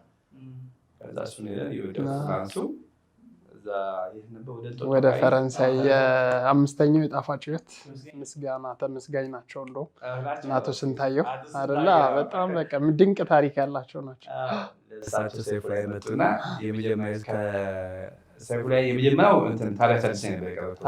አሁን በሶስተኛው ሰይፉ ላይ ቀረብኩ ማለት ነው። እሱ ያን አሰከምን ሰውን ብዙ እንትን መጣ። በቃ ገንዘቡ እንዳልኩ ውጭ ያለ ሰው ብዙ ጊዜ ሰው ለመደት ሀሳቡ ችግር የለበትም ማለት ይችላል፣ ግን ለተባለበት ዓላማ ይውላል ወይ ያን የሚያው ያው ሰይፉ ላይ ዛዩት። ከዛ አራተኛው ደግሞ ለሰባ ደረጃ ያሉት ሰባ ደረጃ ተስፋ አዲስ እነሱ ደግሞ የሚገርም ነው። ዶክተር አብይ እና ሌላ ደግሞ እዛ የነበረው አዲስ አበባ በዛ ጊዜ ነበር ማለት ነው ታከለውማ ኢንጂነር ታከለውማ። እሺ ከዛ ሰይፉ በሶስተኛው መጥቶ እንትን ተክሏል እዛ ጋር ዶክተር አብይ ቀጥሎ ኢንጂነር ነው እና ሰይፉ እና እሱ ነው ይታለ እሱ አልማየት አልቻለም። በቃ አልቅሶ 50 ሺህ ሰጥቶ ነው የወጣው እና እውነቱ ነው። በጣም እንደዚህ አባብጦ ያሳዝናል። ልጆች አንዴ ግን አንዴ ምን እያሉ ሲዝናኑ እንደዚህ በዛ እድሜያቸው ይሄ ጥቁር አንበሳ ኬሞ ያደርጋሉ። በጣም ፔንፉል ነበር እና በቃ ታሏል። ለእነሱ ሄደን 550 ምናምን ሺህ ብር ሰብስበን በየገዙ እንትን አለ እያደገ ሄደ እና ከዛ ሰይፉ ላይ ሲታለፍ ጉድ ተባለ። እንዴት እኛ እዚህ ቁጭ ብለን ከዳላስ ቴክሳስ መጥቶ ይወዟቸዋል አለ ህዝብ ማለት አያውቋቸው ነበር። ከዛ ልደት ትንሽ አሁን የሆነ ፕሮግራም ማዘጋጀት ከፈለገ ከቀቀው ማለት አለ እዛ እንትን ላይ ማለት ነው እና እነሱ በቃ እስካሁን ከሰራው እነሱ በጣም ያሳዝኑኛል። ተስፋ አዲስ በጣም የደም ልገሳ የሚካሄዳል። ተስፋ አዲስ ሲስተር አሳየች ማለት ትኩረት ለሴቶችና ለህፃናት ለቡ ሙዚቃ ቤት አካባቢ አለ ወርታችንና ለሷ አራተኛ አምስተኛ ለተስፋ ካንሰር ነው። የተስፋ ካንሰር ግን ደስ የሚለው በቃ አንተ እኔ አሳፋ የሆንኩት ብዙ ሰው ወዳቸው አንድ ተማን ብለን ምናምን ያደርጋል። ከዛ በኋላ እንዴት ዳላስ እንዴት እኛ አዲስ አበባ ቁጭ ብለን እንዴት ነው ከዳላስ መጥቶ ይበሏት ያው ሰርፕራይዝ ላይ ከማማ ከየኛን ካዩ በኋላ ደግሞ ዋሽንግተን ዲሲ የሚለው ኢትዮጵያውያን ደግሞ መኪና ይፈልጉ ነበር። አምቡላንስ ልጆቹን ከጥቁር አንበሳ ከሆስፒታል ወደ ማዕከሉ ከማዕከሉ እንደዛ የሚያመለሰው እነሱ ደግሞ የኛን ካዩ በኋላ $40,000 አውጥቶ መኪና ገዙላቸው። ሳይ ያስፈላል። ከዛ ያሆነ ከዛ እንደገና ያን ከጨረስን በኋላ ደግሞ ለእንትና 2.5 ሚሊዮን ለእንትና ማነው ለስሌሆ ሰሌሆም በጣም ሩፋኤል ራጉኤል አካባቢ ሚኪያ አይደለ? በጣም የእሱ እንደውም አራተኛው ጣፋጭ ህይወት ከተመስጋኞቻችን መሀል አንዱ ነበረና እናንተ የምትሰሯቸውን ብዙዎቻችሁ የሄዳችሁበትን ቦታ እኛ በአመታዊ የምስጋና መርሃ ግብራችን ላይ ጥሩ ተመስጋኝ ሆነው በዕለቱ እንዲያልፉ የዋንጫም እንደዚሁም የሰርተፊኬት እውቅና ሰጥተናል። በርቱልን፣ ስራችሁ ብዙዎች ጋር እየደረሰ ነው ብለን እንደውም የሰሌውም ላይ ምናልባት ያው አንተም ከባድ ጊዜ እንደነበረ እናስታውሳለን። ቤቲና ቤቲ ሰይፉና ሚኪን የሆነው ነው ያስረከቡት። ገንዘብ መጥቼ ላስረክብ እኮ እዚህ በሆንክበት ሰዓት ላይ ነበር አይደለ? ሐሙስ ኢንተርቪውና ሰኞ ያረፈው ግን እኔ ጋር ነበረ። ምን ላድርግ እነሱ ግማሹ ዘህድ አለ እንዴት ነው ለእነሱ ይዤ የሚሄደው? አንድ ቀን ማታ ልደና በሚቀጥለው ቀን ፈያጋለው ስል በቃ ዋሉ ልጅ ሞተብህ እንዴት በቃ ዳይታ እንዲሄድ አይመለስም። ስለዚህ እነዚህ ሰዎች ገንዘቡን ይፈልጉታል፣ ችግረኞች ናቸው። ገባ እዚህ አንድ ቀን ድል ያደረገ በሚቀጥለው ቀን ሄድኩ ማለት ነው። እዚህ ጋር ግን እንግዲህ የልጅን ህልፈት በጣም ከባድ ነው አይደል? በዚህ መሀል ላይ ደግሞ ኮሚትመንትን ለመጣሁበት አላማ ይሄን ነገር የመድረስ አለበት ብሎ እንዴት አይነት ጠንከር ያለ ልብ ቢኖር ነው? መጀመሪያ ጥያቄ ሊነጉኝ አልፈለጉም። እኔ በህይወት አለው ወይስ የለም ነው። እነሱ አይ እንደዚህ ሆኖ አክሲደንቱ ከቶ ምናምን አይሉኛል። እንዳልኩ 2.5 ስለሚጀምር እሺ ኤግዛክትሊ ንገው የሆነውን ነገር ለኔ ነጉኝ አልፈለጉም። ከዛ የሆነ ድምፅ ሰማሁ፣ የለቅሶ ድምፅ። ከዛ ማናስብ መብራት ናት አሉ። ያቺ መብራት እዚህ አሜሪካ ጋር አላማኝ ሄሮች ናት እና አትዋሽም ትነግረኛለች። እንዳልኩ ብዙ ጊዜ ስትቆይ አሜሪካ ትልቁ ነገር ስቴይ ነው የምትናገር እንዲህ ነው ብለና ጠየቅኳት። ምንድን ነው የተፈጠረው ጋር ምን ብለና ንገኝ የሆነውን አልኩ። ቃፋላለች አጋ ተናገርኩ። አሁን አይሞን መቆጣጠር አቃተኝ። ለ30 ደቂቃ ኮንፊውዝ ሆንኩኝ። ለታደለወልኩለት ጸዋ እንጂ ከተባላልኩስ አሁን እሱ ወዲያው በሮ መጣ። በቃ ፍላይ አስተካክለ መሆኑ ይላል። ገና በኢትዮጵያ ቆጣጠር 1 ሰዓት ምናምን አካባቢ ነው ማታ ፍላይት አለ።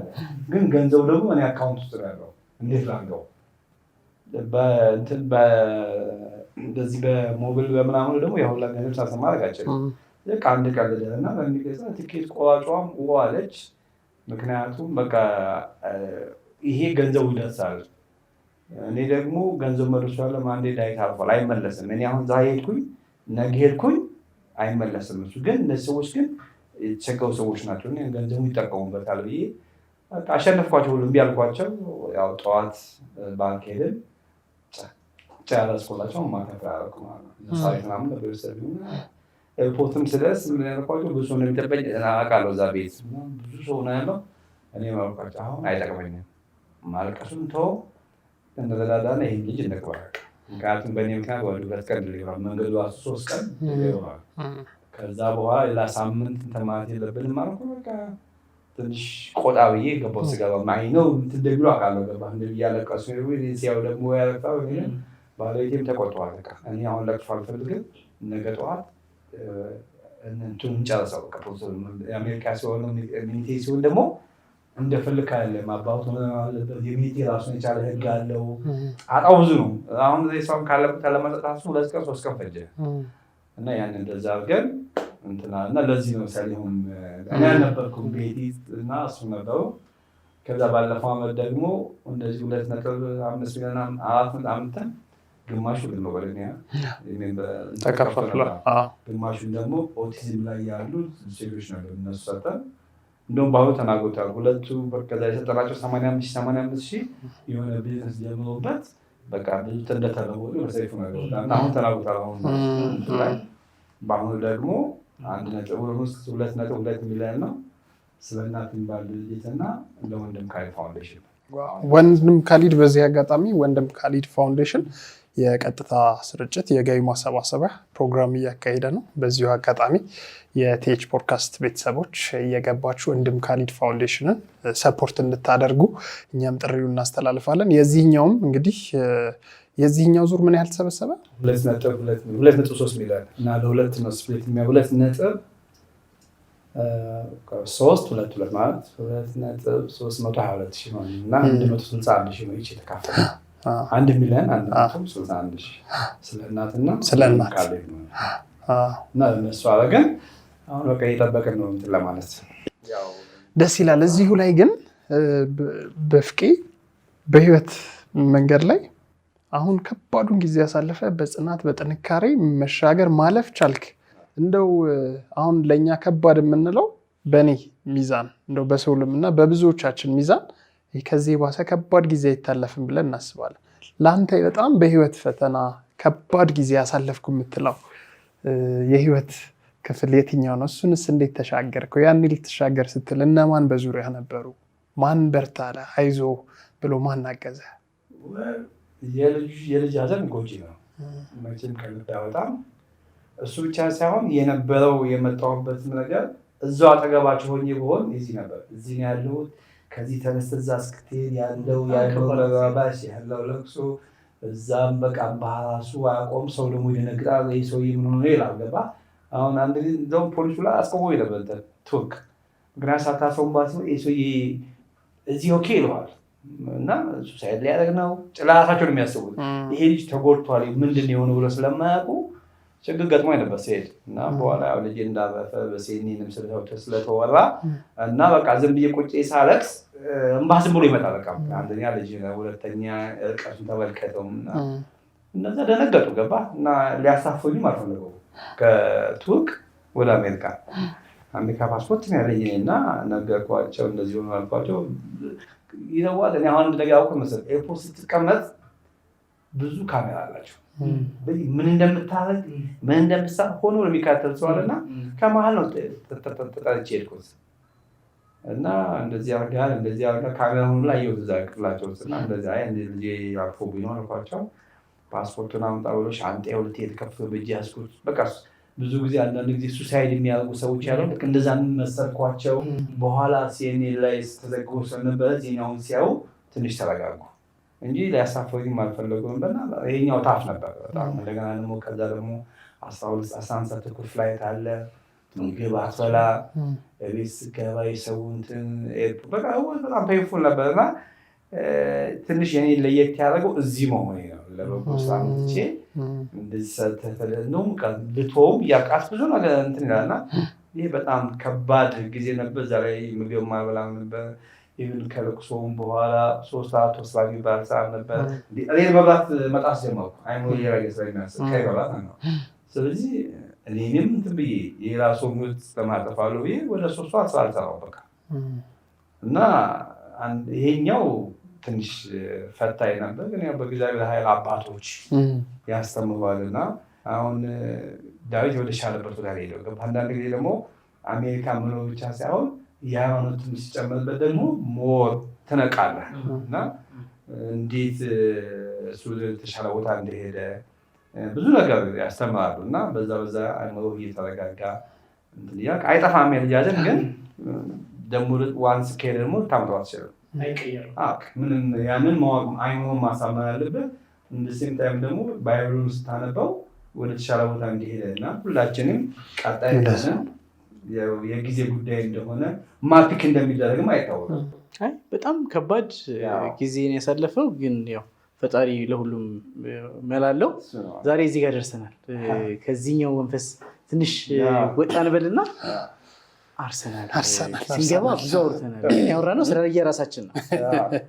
ባንተ አርሰናል እኔ እኮ ቅድም አላስተዋልክ ይሆናል እንጂ ምን አለ ለታዋቂ ሰዎች ማሊያውን የምሰጠው አርሰናልዬን በደንብ ፕሮሞት እንዲያደርጉልኝ ለማድረግ ነው አለ። ከክለቡ እኩል የፕሮሞሽን ሼር ሁላ ወስዶ እየሰራ ነው ያለው ለውድድሩ ነገር ኦነስትሊ። እና አርሰናልና ያንተ ትስስር የድረስ ነው የሚዘልቀውና እንተውና የት ላይ ነው ያለው አሁን? እንዴት ተዋወቃችሁ አይደል? አርሰናልን በምን እንትን አጋጣሚ ወደድከው? እንዴት ወደድከው? የዛን ጊዜ ማንቸስተር ነበር እኮ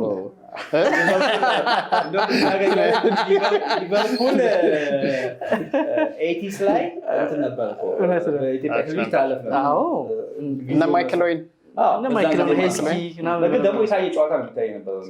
ይደገም ነበር በቲቪ አፍሪካ ይደገም 11 ላይ እና አሜሪካ ስትገባ ይህን ጨዋታ ለማየት ይፈልጋሉ። ግን ችግሩ መሰለህ 45-90 ደቂቃ ሲሆን ለኮመርሻል ስለማይመቻቸው ቴሌቪዥን ከበር ማድረግ አይፈልጉም። በዛ ላይም አልነበረም እና በዛ ወቅት የነበረን ኢንተርኔት አሜሪካን ኦንላይን ይባላል አንድ ነው የነበረን።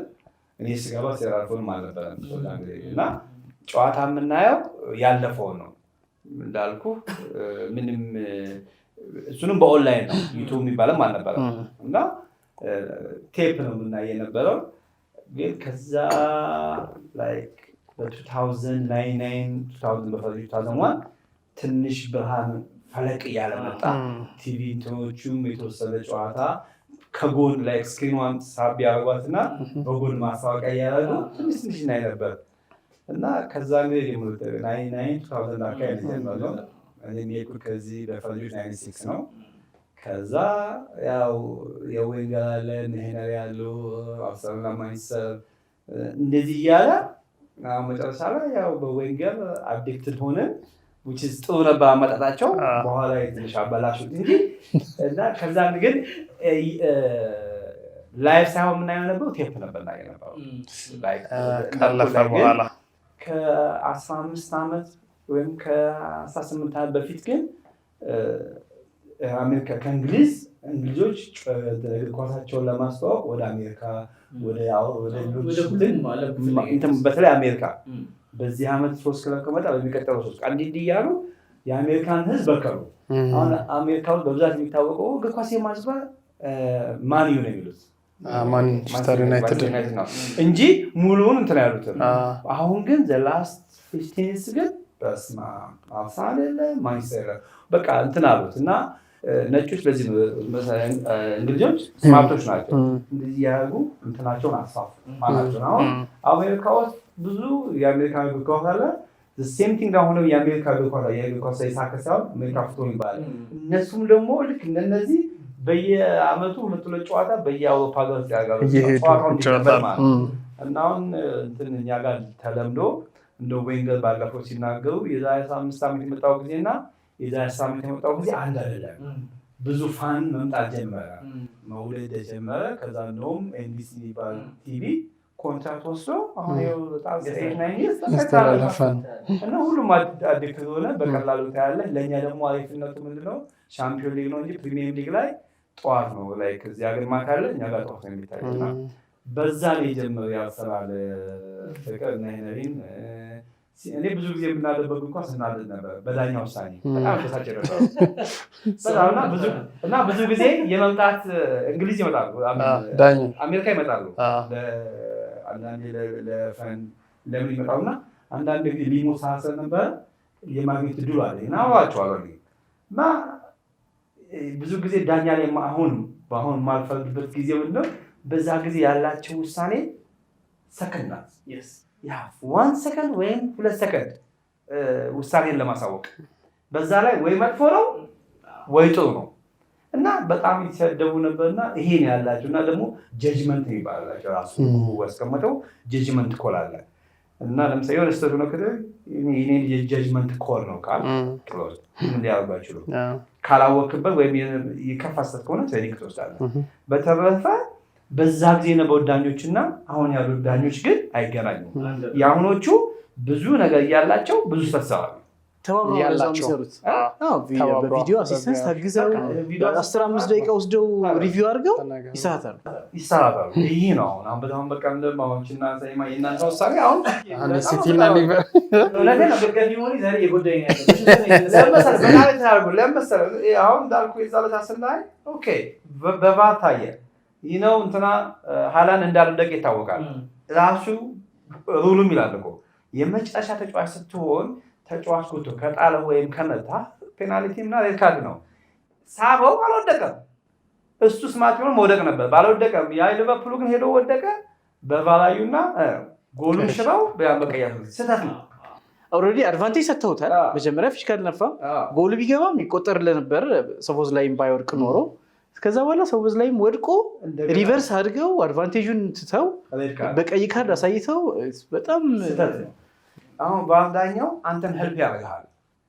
ብዙ ጊዜ የሚወስነው የማልዳኛው ግን የሚያጠያጠው እኮ ናና ተመልከተው በሌቪው ይሄ ነው ብሎ ይጣዋና ተነጋግረው ያሳልፋሉ።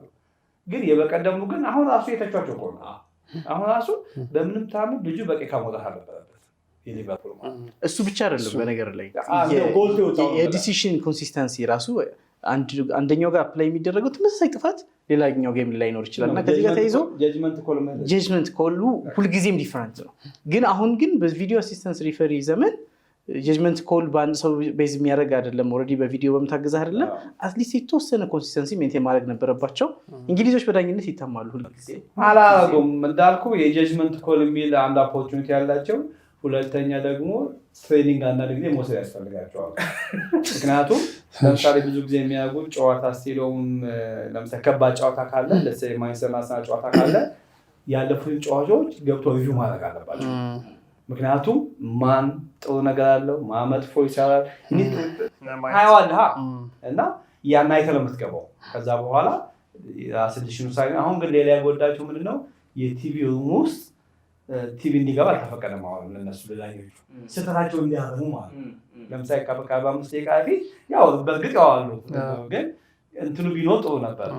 ምንድነው ቪው ቢኖር በኋላ ወይ ያን ያላሳዩበት ምክንያቱ ምናልባት ሀሳባቸው ሊቀይሩ ይችላሉ ብሎ ስለሚጂ ቲቪ ቢገባና ካለፈው ስህተታቸው ሊያደርጉ ይችላሉ። ወይም የሰሩ ስህተት ካለ ለዚህኛው ሞር አድቫንስ ይጣሉ ተብሎ ይሁን አላውቅም። ግን ያ ቢሆን ነው ጥሩ ነበር። ሞር ከስህተታቸው ይማሩ ነበር። ግን በተለይ ቫር ካለ ግን በጣም ሄልፕ ማድረግ ነበረበት። አልገዋል አሁንም ግን ስለዚህ በዚህ ዓመት እንግዲህ ዳኛውም ኖረ ምንም ሆነ ዛሬ ይሄንን ወደኋላ አይደለም ነው ይሄንን ለተመልካቾቻችን ስናደርስ አርሰናል እየመራ ነው። እንግዲህ አመቱ መጨረሻ ላይ ወይም ቀደም ብለን ደግሞ የዋንጫ ባለቤትነቱን ያረጋግጣል ብለን ተስፋ እናደርጋለን። መልካም ምኞቴ ነው። ሁለታችሁ እሺ ምናልባት የለንደንም ነበር ካርለ ለንደን ደርቢ ብታዋም ማንቸስተር ማሳዚያ ነው ደርቢ ሆነ ለንደን እንኳን አይደለም እዚህ ነው እዚህ እና ደርቢ የሚመጣው አሁን ባለፈው ተናገረው ልባልኩም ዌንገር 96 ላይ ከጃፓን እንትን ይመጣሉ ለንደን ለማሰልጠን። አሁን እንዴት ደርቢ እንደሆነ ነው እዚህ ሀገር እዛ አይደለም እዛም ቢሆን ላለፉት 10-12 ዓመታት ከ96 ጀምሮ ማለት ነው ሁለቱ ብቻ ነው አንደኛ ነው ይወጡ የነበሩ ለዛ ደርቢ የሆኑ ግን የሁለት ሰዓት መንገድ ርቀት አላቸው በትሬን ሄጃ ራሱ እና ከለንደን ማንቸስተር የሁለት ሰዓት መንገድ ነው እና ምንድን የተፈጠረው ማንቸስተር ዩናይትድ ከባርሴሎና ጋር ተጫውቶ ለንደን ለመመለስ ማንቸስተር ለመመለስ በወጀብ ምክንያት ፍላይታቸው ካንስል ሆነ። ቅዳሜ ጨዋታ አላቸው አርብ ነው የገቡት እና እሳቸው ምን አሉ ለ19 ቲሞች ጽፈው በወጀብ ምክንያት እንደዚህ ዲሌይ ስለሆነ እና ጨዋታችን ለእሑድ ይቀየር ብሎ ደብዳቤ ጻፉ ማለት ነው ፈርገሰን። ሁሉም እሺ ብለው ዌንገር ብቻ ሆነ ማለት እና ይሄ ማለት ዋንጫ ለምን ቢሰጧቸው አይሻልም ወይ በዚህ የሚከተለው ኤፍኤን ከሳለው አብሳቸው ማለት ነው። ከዛ በሚቀጥለው ሰዓት ጠዋት መግለጫ ሲሰጡ ይሄን አሳሰብን እዛ ጃፓን ጥለውን አሉት ዌንገር ማለት ነው።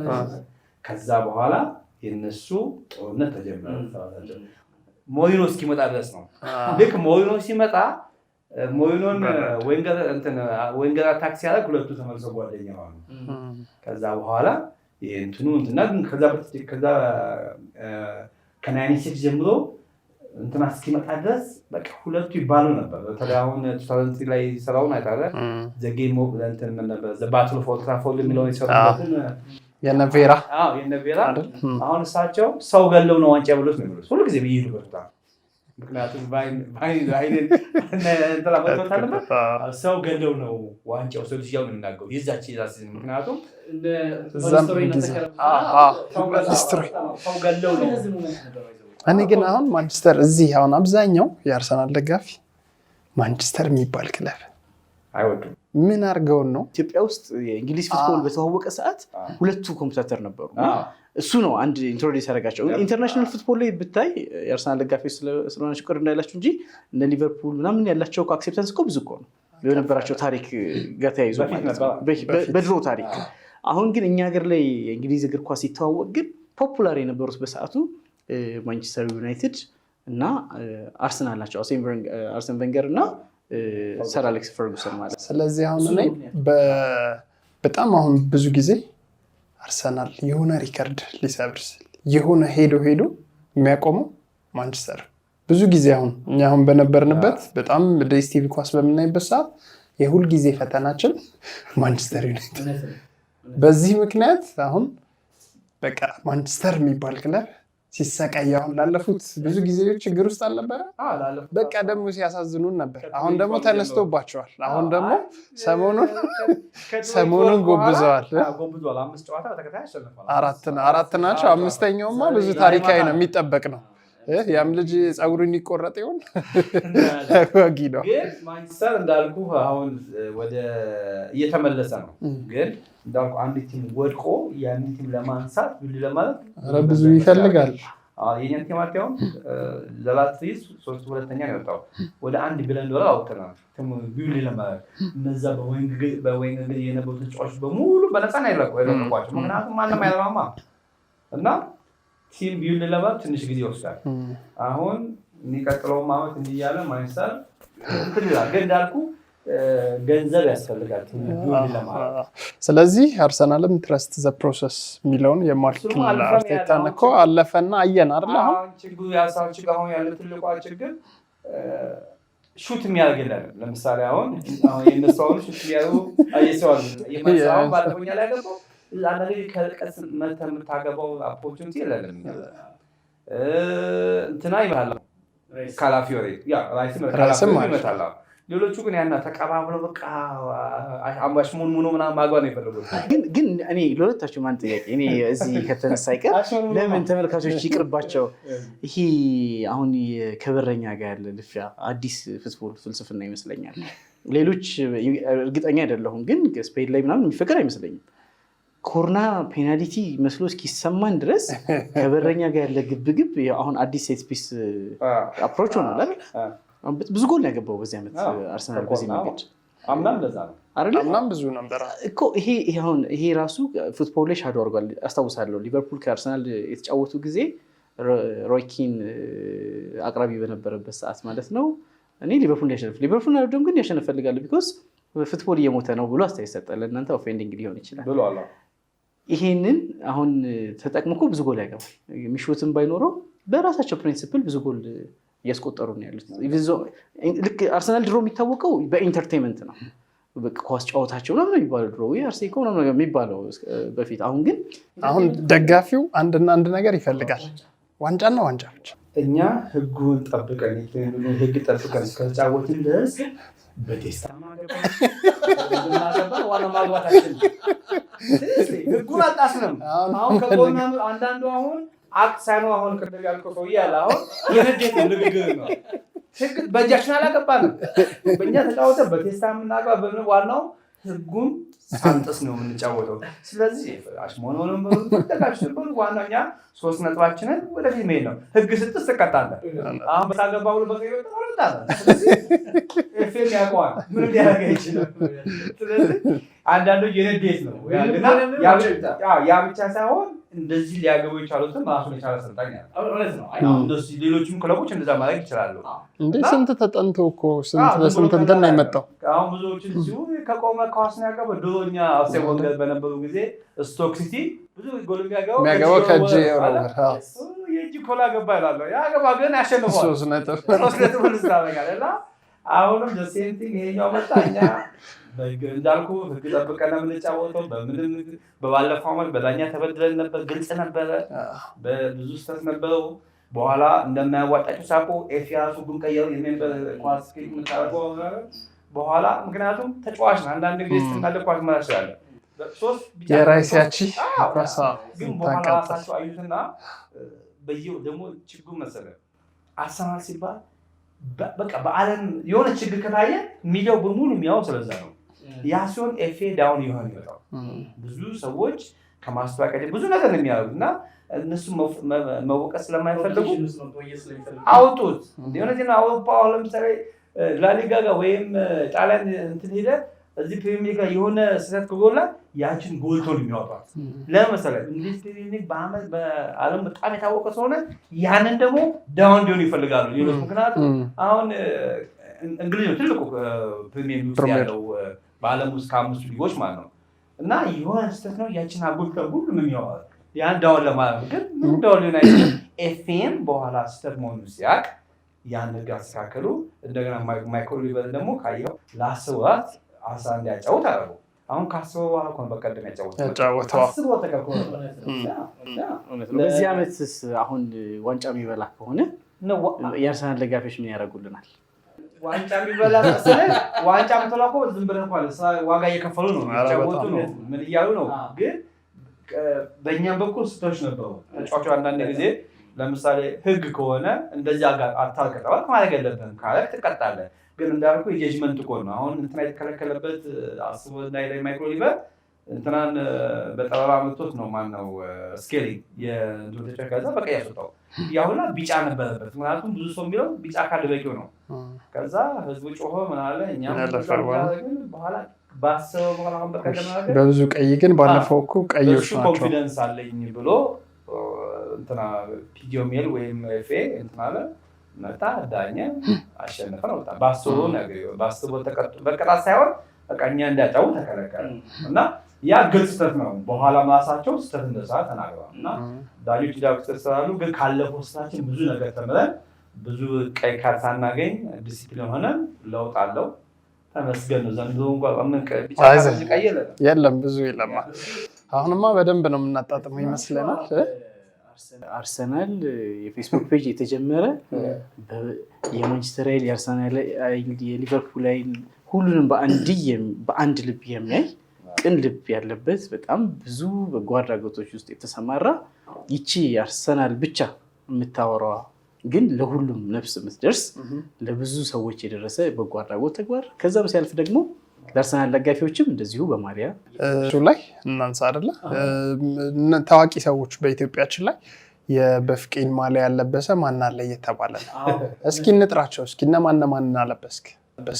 ብዙ ሰይፉ ሮባ ማን አለ ያልመጣ የለም። አሁን ዘንድሮ ደግሞ የወጡ ግን ያልተፖሰቱ አሉ። ምክንያቱም ዘንድሮ የፈረሙ ነው ፖስታቸውና የዘንድሮ ፈራሚዎች ፖስታቸውና አሉ ስማቸው ላላገሩ። ምክንያቱም አሁን ብዙ ሰው ይጠብቀኛል ለምን አይፖስቱም ይላሉ። አይ መጀመሪያ ስፖስት ከሌ ማን ነው የማደጋች ይመስላችኋል ነው ብለው ከዛ ሁሉም ካንተ ጋር ማለት አርሰናል ነው ወይም ማንቸስተር ምናምን ይላል። በኋላ ላይ ከአርሰናላችን ይወጣል። እሺ ምን ያህል ዙር ሆነ እንዲህ ማድረግ ከጀመርክ? ኦልሞስት 6 ወይ 5 6 አይደለ? ቢያንስ እኮ እንዳልኩህ እኔ አርሰናል ሜምበር ነኝ ኦፊሻል ከክለቡ ጋር ኧረ ከፋይ ከፍላለሁ ባባ ያን ያብዙ አለ።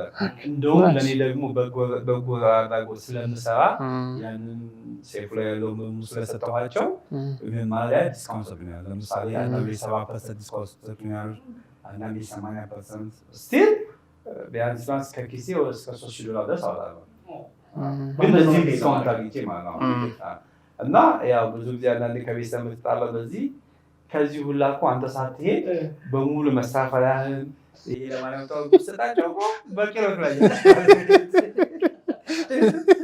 እና ያንተ በቃ ሊዳታ ሰው ይቻላል ነው እና ልብስ አናኒ ለራሴ አላመጣም። ልብስ ልገዛ ከሰደዛ እንደ ጓደኛ ለምን እንዴ በቃ እንደሚመክረህ የለም ትለኛለህ። ምክንያቱም ማሊያ ነፍታ ስትይዝ ቱታው ደግሞ እንትን ኪሎ ይመስላል።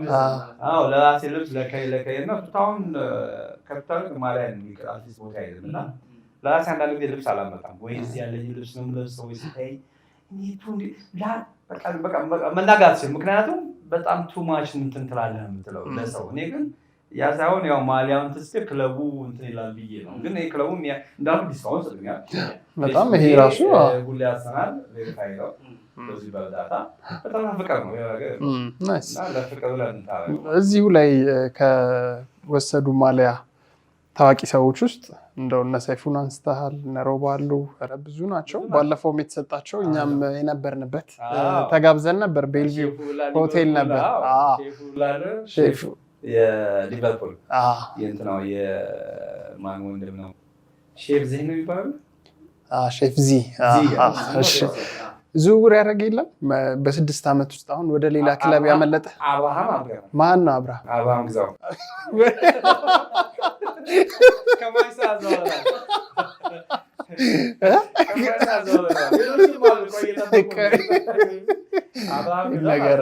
ማንቸስተር ነበር አብርሃም ግዛው ፕሮሞተር እና ጋዜጠኛ አብርሃም ግዛው ዝክረ አድዋ እንደውም እያዘጋጀ ነው። ዝክረ አድዋ በየአመቱ እንዲሁ ያዘጋጃል። አሁንም በነገራችን ላይ አዘጋጅቷል። አሁን የካቲት ወር ላይ አይደል ያለ ነው። በብሔራዊ ቲያትር ያዘጋጀውን የዝክረ አድዋ በጣም ታዋቂ እነ ዶክተር ወዳጄነህን ጨምሮ ትልልቅ ተናጋሪዎች እንዲሁ መልእክት የሚያስተላልፉበት የዝክረ አድዋን አዘጋጅም ነው ጋዜጠኛና ፕሮሞተር አብርሃም ግዛው። በዚህ አጋጣሚ ከማንቸስተር ዩናይትድ ወደ ገና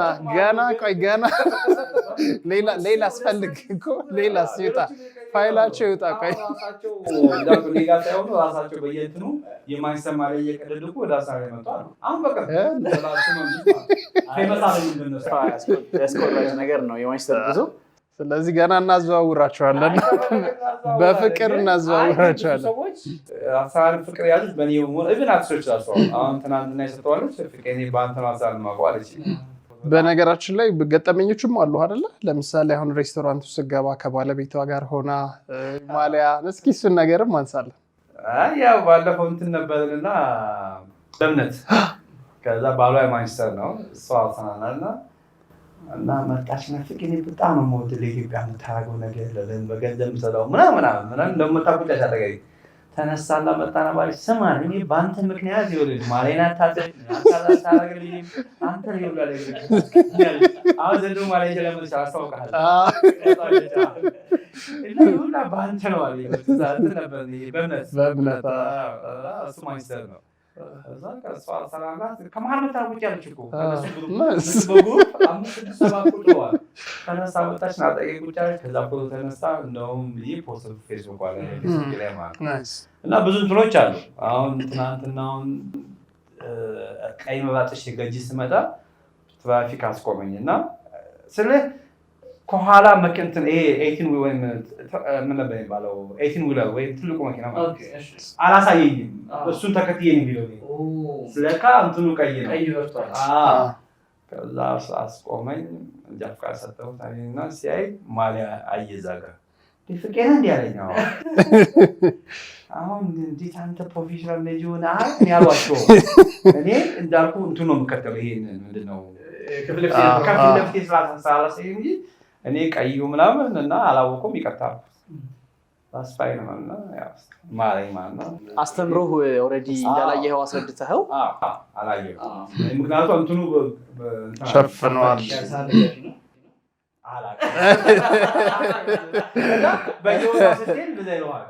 ደስ ይላል። ስለዚህ አሁን በሁሉ አርሰናል ፍቅር፣ መተሳሰብ፣ በጎ አድራጎት እነዚህን ሁሉ አንድነት በተለያየ ሙያ ውስጥ ያሉ ሰዎች በአንድ ቦታ ሆነው እንዲህ ሰዋዊ ነገር ብዙ ናፍቆን ይላል።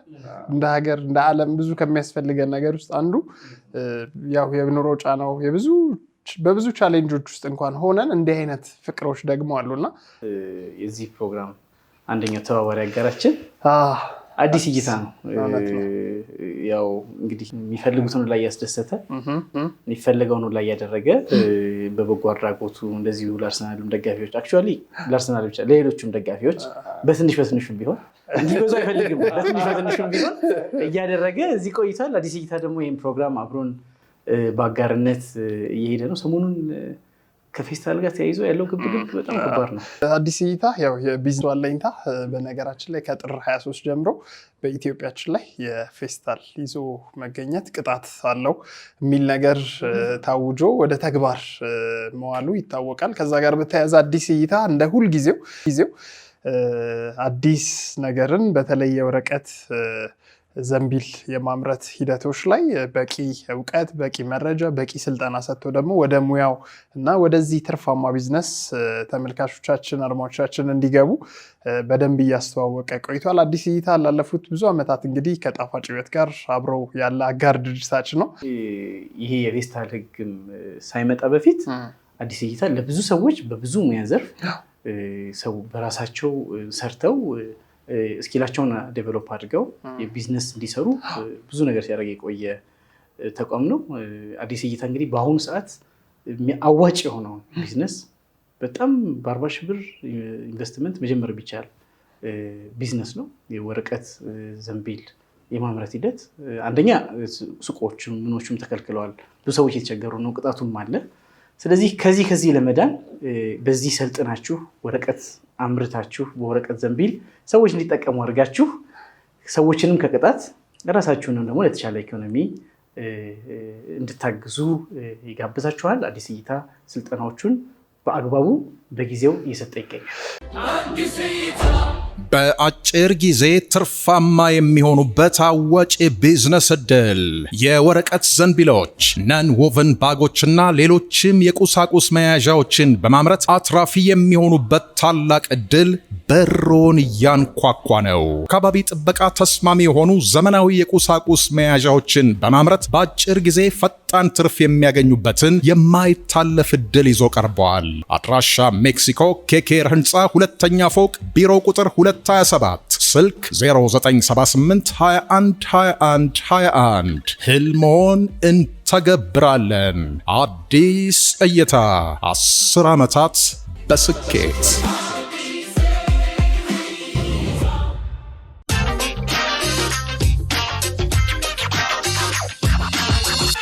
አዲስ እይታ 10 ዓመታትን በስኬት እያለን ነው። በ0978 21 21 21 ላይ እንዲሁ ደውል ታደርጉላቸው ትችላላችሁ። በመላው ዓለም ያላችሁ የቢዝነስ ለመጀመር ሀሳቡ አለ፣ ፍላጎቱ አለ፣ ግን ደግሞ እንዴት የሚለውን በቂ ባለሙያዎች መድበው በቂ ስልጠና ሰጥተው ወደ ቢዝነስ ያስገባሉ። አዲስ እይታዎች በየሳምንቱ እንግዲህ የተለያዩ የቢዝነስ መረጃዎችን እንዲሁም ያደርሱን ነው የሚሆነው። በዚህ አጋጣሚ እንግዲህ በሜክሲኮ ኬኬር በሚገኘው ቢሮቸው ሁለተኛ ፎቅ ላይ ጎራ ብላችሁ ተጨማሪ መረጃዎችን እንዲሁ ልታገኙ ትችላላችሁ። 10 ዓመታትን በስኬት የተጓዘ ድርጅት ነው። አሁንም ብዙ አዳዲስ ቢዝነሶች ወደ አዲስ እይታዎች ስላለ ጎራ እንድትሉ ጥሪያችንን እናስተላልፋለን። እሺ፣ ለምሳሌ በሳምንት አንድ ቀን የፍቅር ቀን ይሁን መብራት ሁሉ አይጥፋ ቢባል ምን የምናበራ ይመስላል?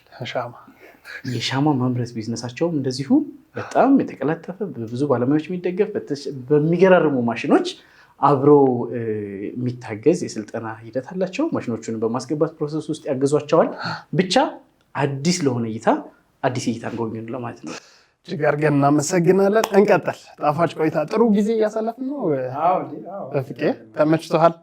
አሪፍ ነው። ጣፋጭ ትዝታ ወደኋላም ቁም ነገሩን አየን።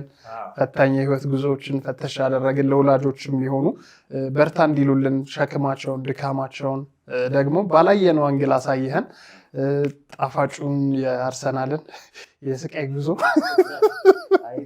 አየን። የስቃይ ጉዞችን ግን አሁን አርሰናል እስከላይ ለምን ዋንጫ አልበላም?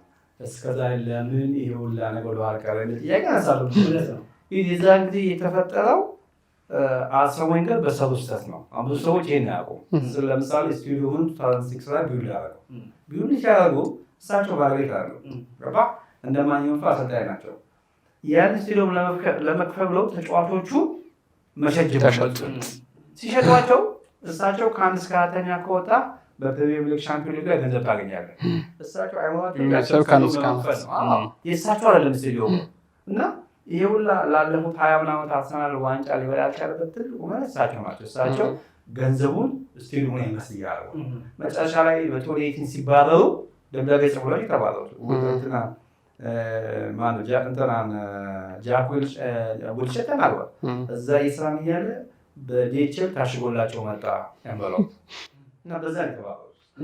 የማንተም አንዱ አለ እንግሊዝ ሄደህ እኮ ፊገር አውት ብሏል እኮ እና ሰው አንዳንዴ ሲናገር ያልብላንበት ምክንያት በጨዋታ ሳይሆን እሳቸው ገንዘቡን የተጫዋቾች እየሸጡ ስቱዲዮን ዘኒካ ፕሮፌሰርንማ ከሱም በበለጠ በጣም ኢኮኖሚካል ነበሩ። ሲገዙም በትንሽ ብር ነው የሚገዙት። ተጫዋቾቻቸውን በውድ ብር ይሸጡ ነበረ።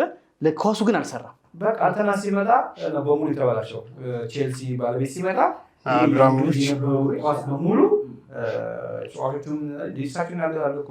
እኔ በዛ ጊዜ ለምሳሌ በ5 ሚሊዮን የሚገዛው እሱ 20 ሚሊዮን እየገዛ ማርኬቱ በሙሉ አበላሸው። ሰውየውን ይቁሳሉ ሊገ እንደዛም ሆኖ ተጫዋቾቹን ይሸጣሉ፣ ስቱዲዮሙን ይከፍላሉ። እንደዛ እያደረጉ ቲሙ ወደኋላ ወደቀ። እንትናቸው ላይሰንሳቸው የአድቨርታይዝመንቱ ሉዝ ሊያደርጉ ሆነ። ከዛ እሳቸው እንዲካረጉ ህዝቡን ከጠላቸው ማስታወቂያዎችም ከዚህ ከቲሸርት ላይ የሚነሱ ከሆነ ብለው በዲቼ ደብዳቤ ያሰጧቸው ማለት ነው። ይህን ያህል ዱል ያደርጉና በኋላ ግን በእርግጥ ስቴዲየሙ ከፍለዋል፣ ጥያቄ የለው። በእሳቸው ቢሰየም ምን ያሉ አይ ግን በዛቸው እንትኑ ላይ አውቃቸው ቆሟል። ግን እስከዛ ዋንጫ ልንበላበት ያልቻልበት ምክንያት ይሄ ነው። ግን እኮ ማንም ሰው አሳክቶት የማያውቀውንም ያሳኩ ናቸው። ከዓመት እስከ ዓመት ሳይሸነፉ ዋንጫ የሚበሉ ናቸው። ኢንቪንሲብል ትልቅ ታሪክ ነው። በቃ በእንግሊዝ ፕሪሚየር ሊግ ውስጥ 2 ክለቦች ናቸው ያልተሸነፉ። አንደኛው 1889 ፕሬስተን ኖርዝ የሚባል ግን የዛን ግን 21 ጨዋታ የነበረው 21 ሳያሸንፍ ይጨርሳል። ሁለተኛ 11 እና ሁለቱ ብቻ ነው የጎልድ ዋንጫ ያለ ማለት ነው። እና 11 ይሄን ያህል ዋንጫ አልበላም ብለው ለሚሉ ሰዎች እሳቸው ለስቴዲየሙን ለመክፈል የከፈሉት ዋጋ ስቴዲየም ውስጥ ምን ገጠመው? ቅድም እኮ ስቴዲየሙ ገብቶ እንደውም አንደኛው ዌንገርን ከባረሯቸው አንደኛው እንዴት ነበር ጉብኝት? በቃ ዌንገር በየቦታው ግን ዋሽንግተን ዲሲ ትራምፕ ሲቃወሙ ዌንገር ሰው ሳይንሱ ታያለ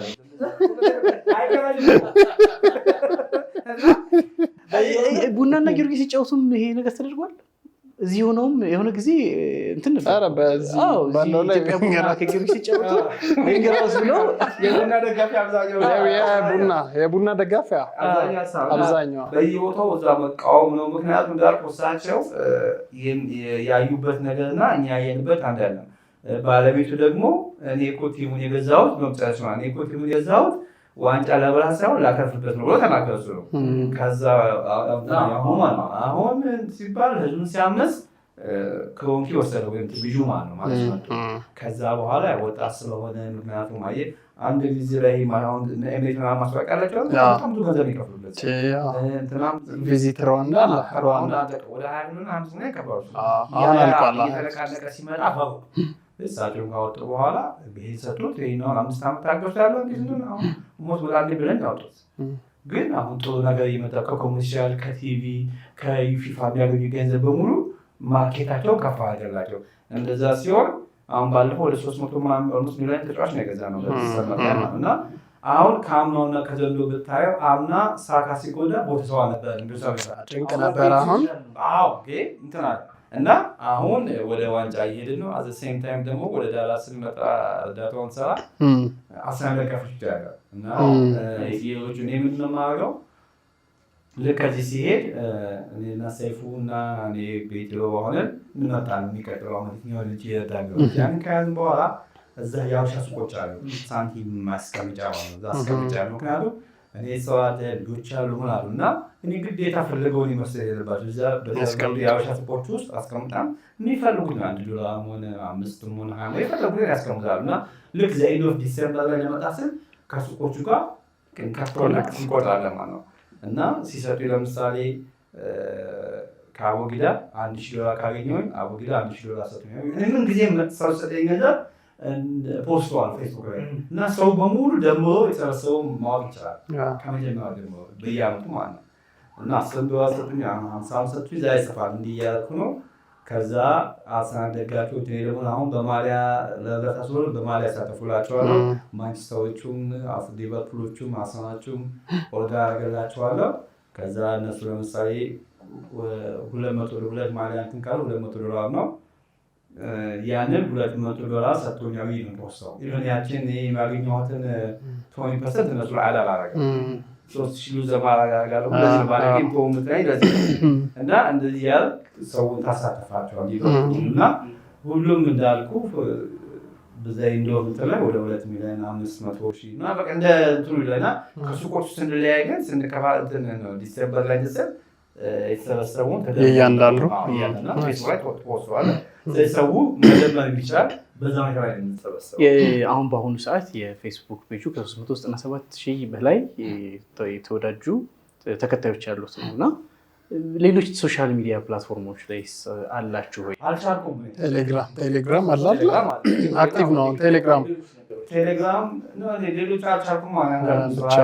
ልጆች አሉ እንደገና የራሴ ቤት ይኖራልና አሁን ፌስቡክ አለ ቴሌግራም አለ ዜና መስራት አለ እሱ አለ። አሁን ልጄ እንደውም አባቢ አንተ ብቻ ነው እኮ የራከው ከሰው እንጂ ቲክቶክ ላይ ከፍተዋለች አጠቃቀሙን አላወቀው ቁጭ ብሏል እና ቢዚ ከመሆን አኳያ ነው ግን ቲክቶኩን ከፍተዋለች ግን አጠቃቀሙን ያን ያህል አለመቻል ብቻ ሳይሆን ጊዜውም የለም እና እንደዚህ ተለቅ ያሉ ሰዎች ደግሞ ሙሉ ፌስቡክ ላይ ናቸው። እውነት ነው እኮ ፌስቡክ እኮ ጄኔሬሽን አለው የቴሌግራም ጄኔሬሽን የፌስቡክ የኢንስታግራም የራሱ ግሩፕ አለው በእድሜ በምን ይከፋፈላል እና ሚድል ክላሱ የሚያስከፈለ ፌስቡክ ሃይ ክላሱ የሚያስከፈለ ኢንስታግራም ነው።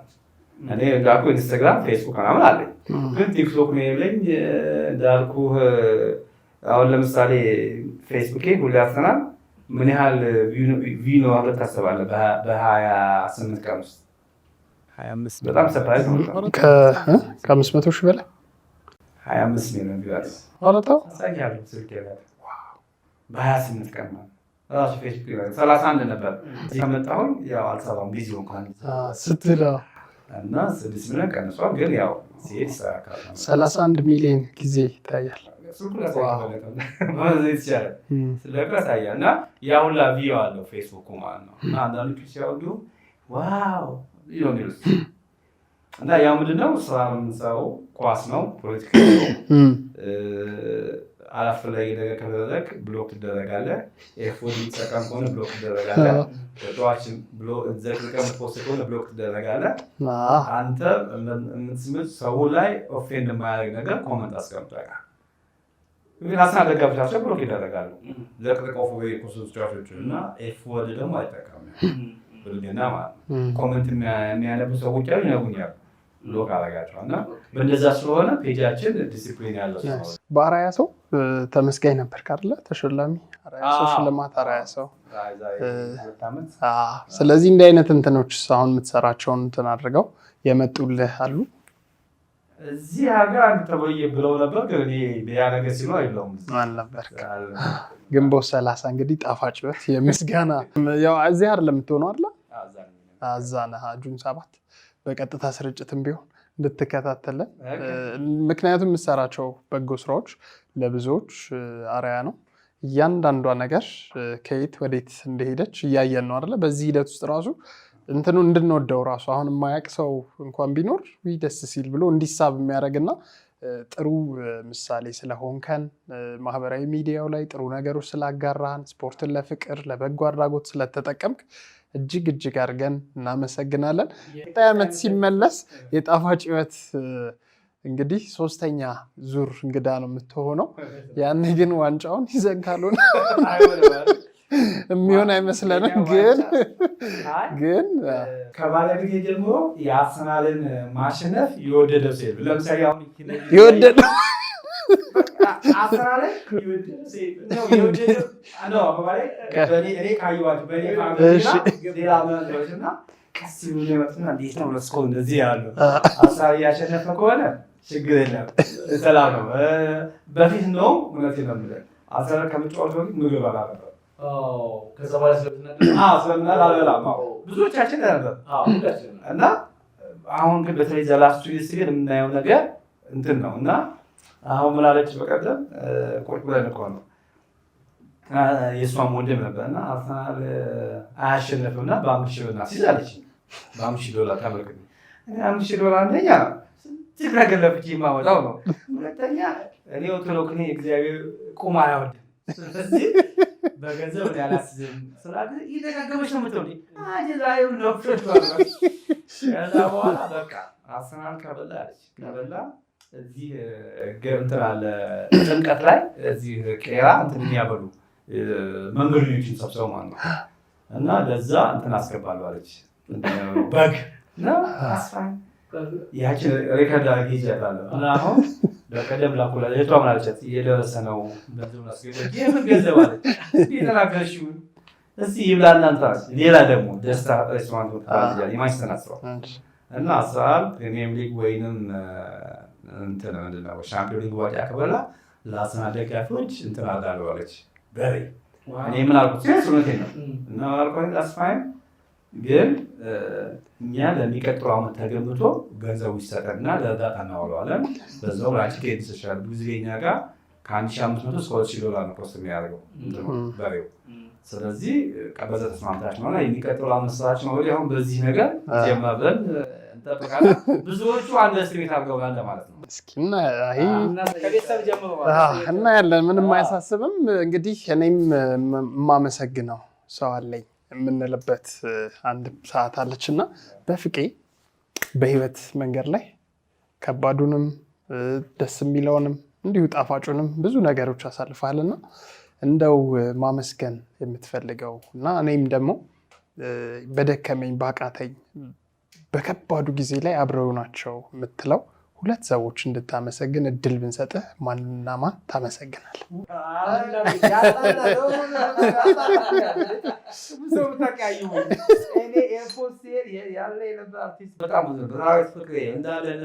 በሙሉ ባዝታጅ እንደገና ታደረገሞቹ ውስጥ በጣም ብዙ ናቸው። ስለዚህ ከላይ ተከላይ ያለ እዛ ስመጣ ደግሞ ብዙ የተቀበለኝ ሰው ነበር። ስለዚህ መጣ ስለማፈልግ እኔም ብለው ሁሉም ለረዳችሁኝ በበጎ አድራጎቱም በሁሉም ስም ሳልጠራ ሁሉንም አመሰግናለሁ።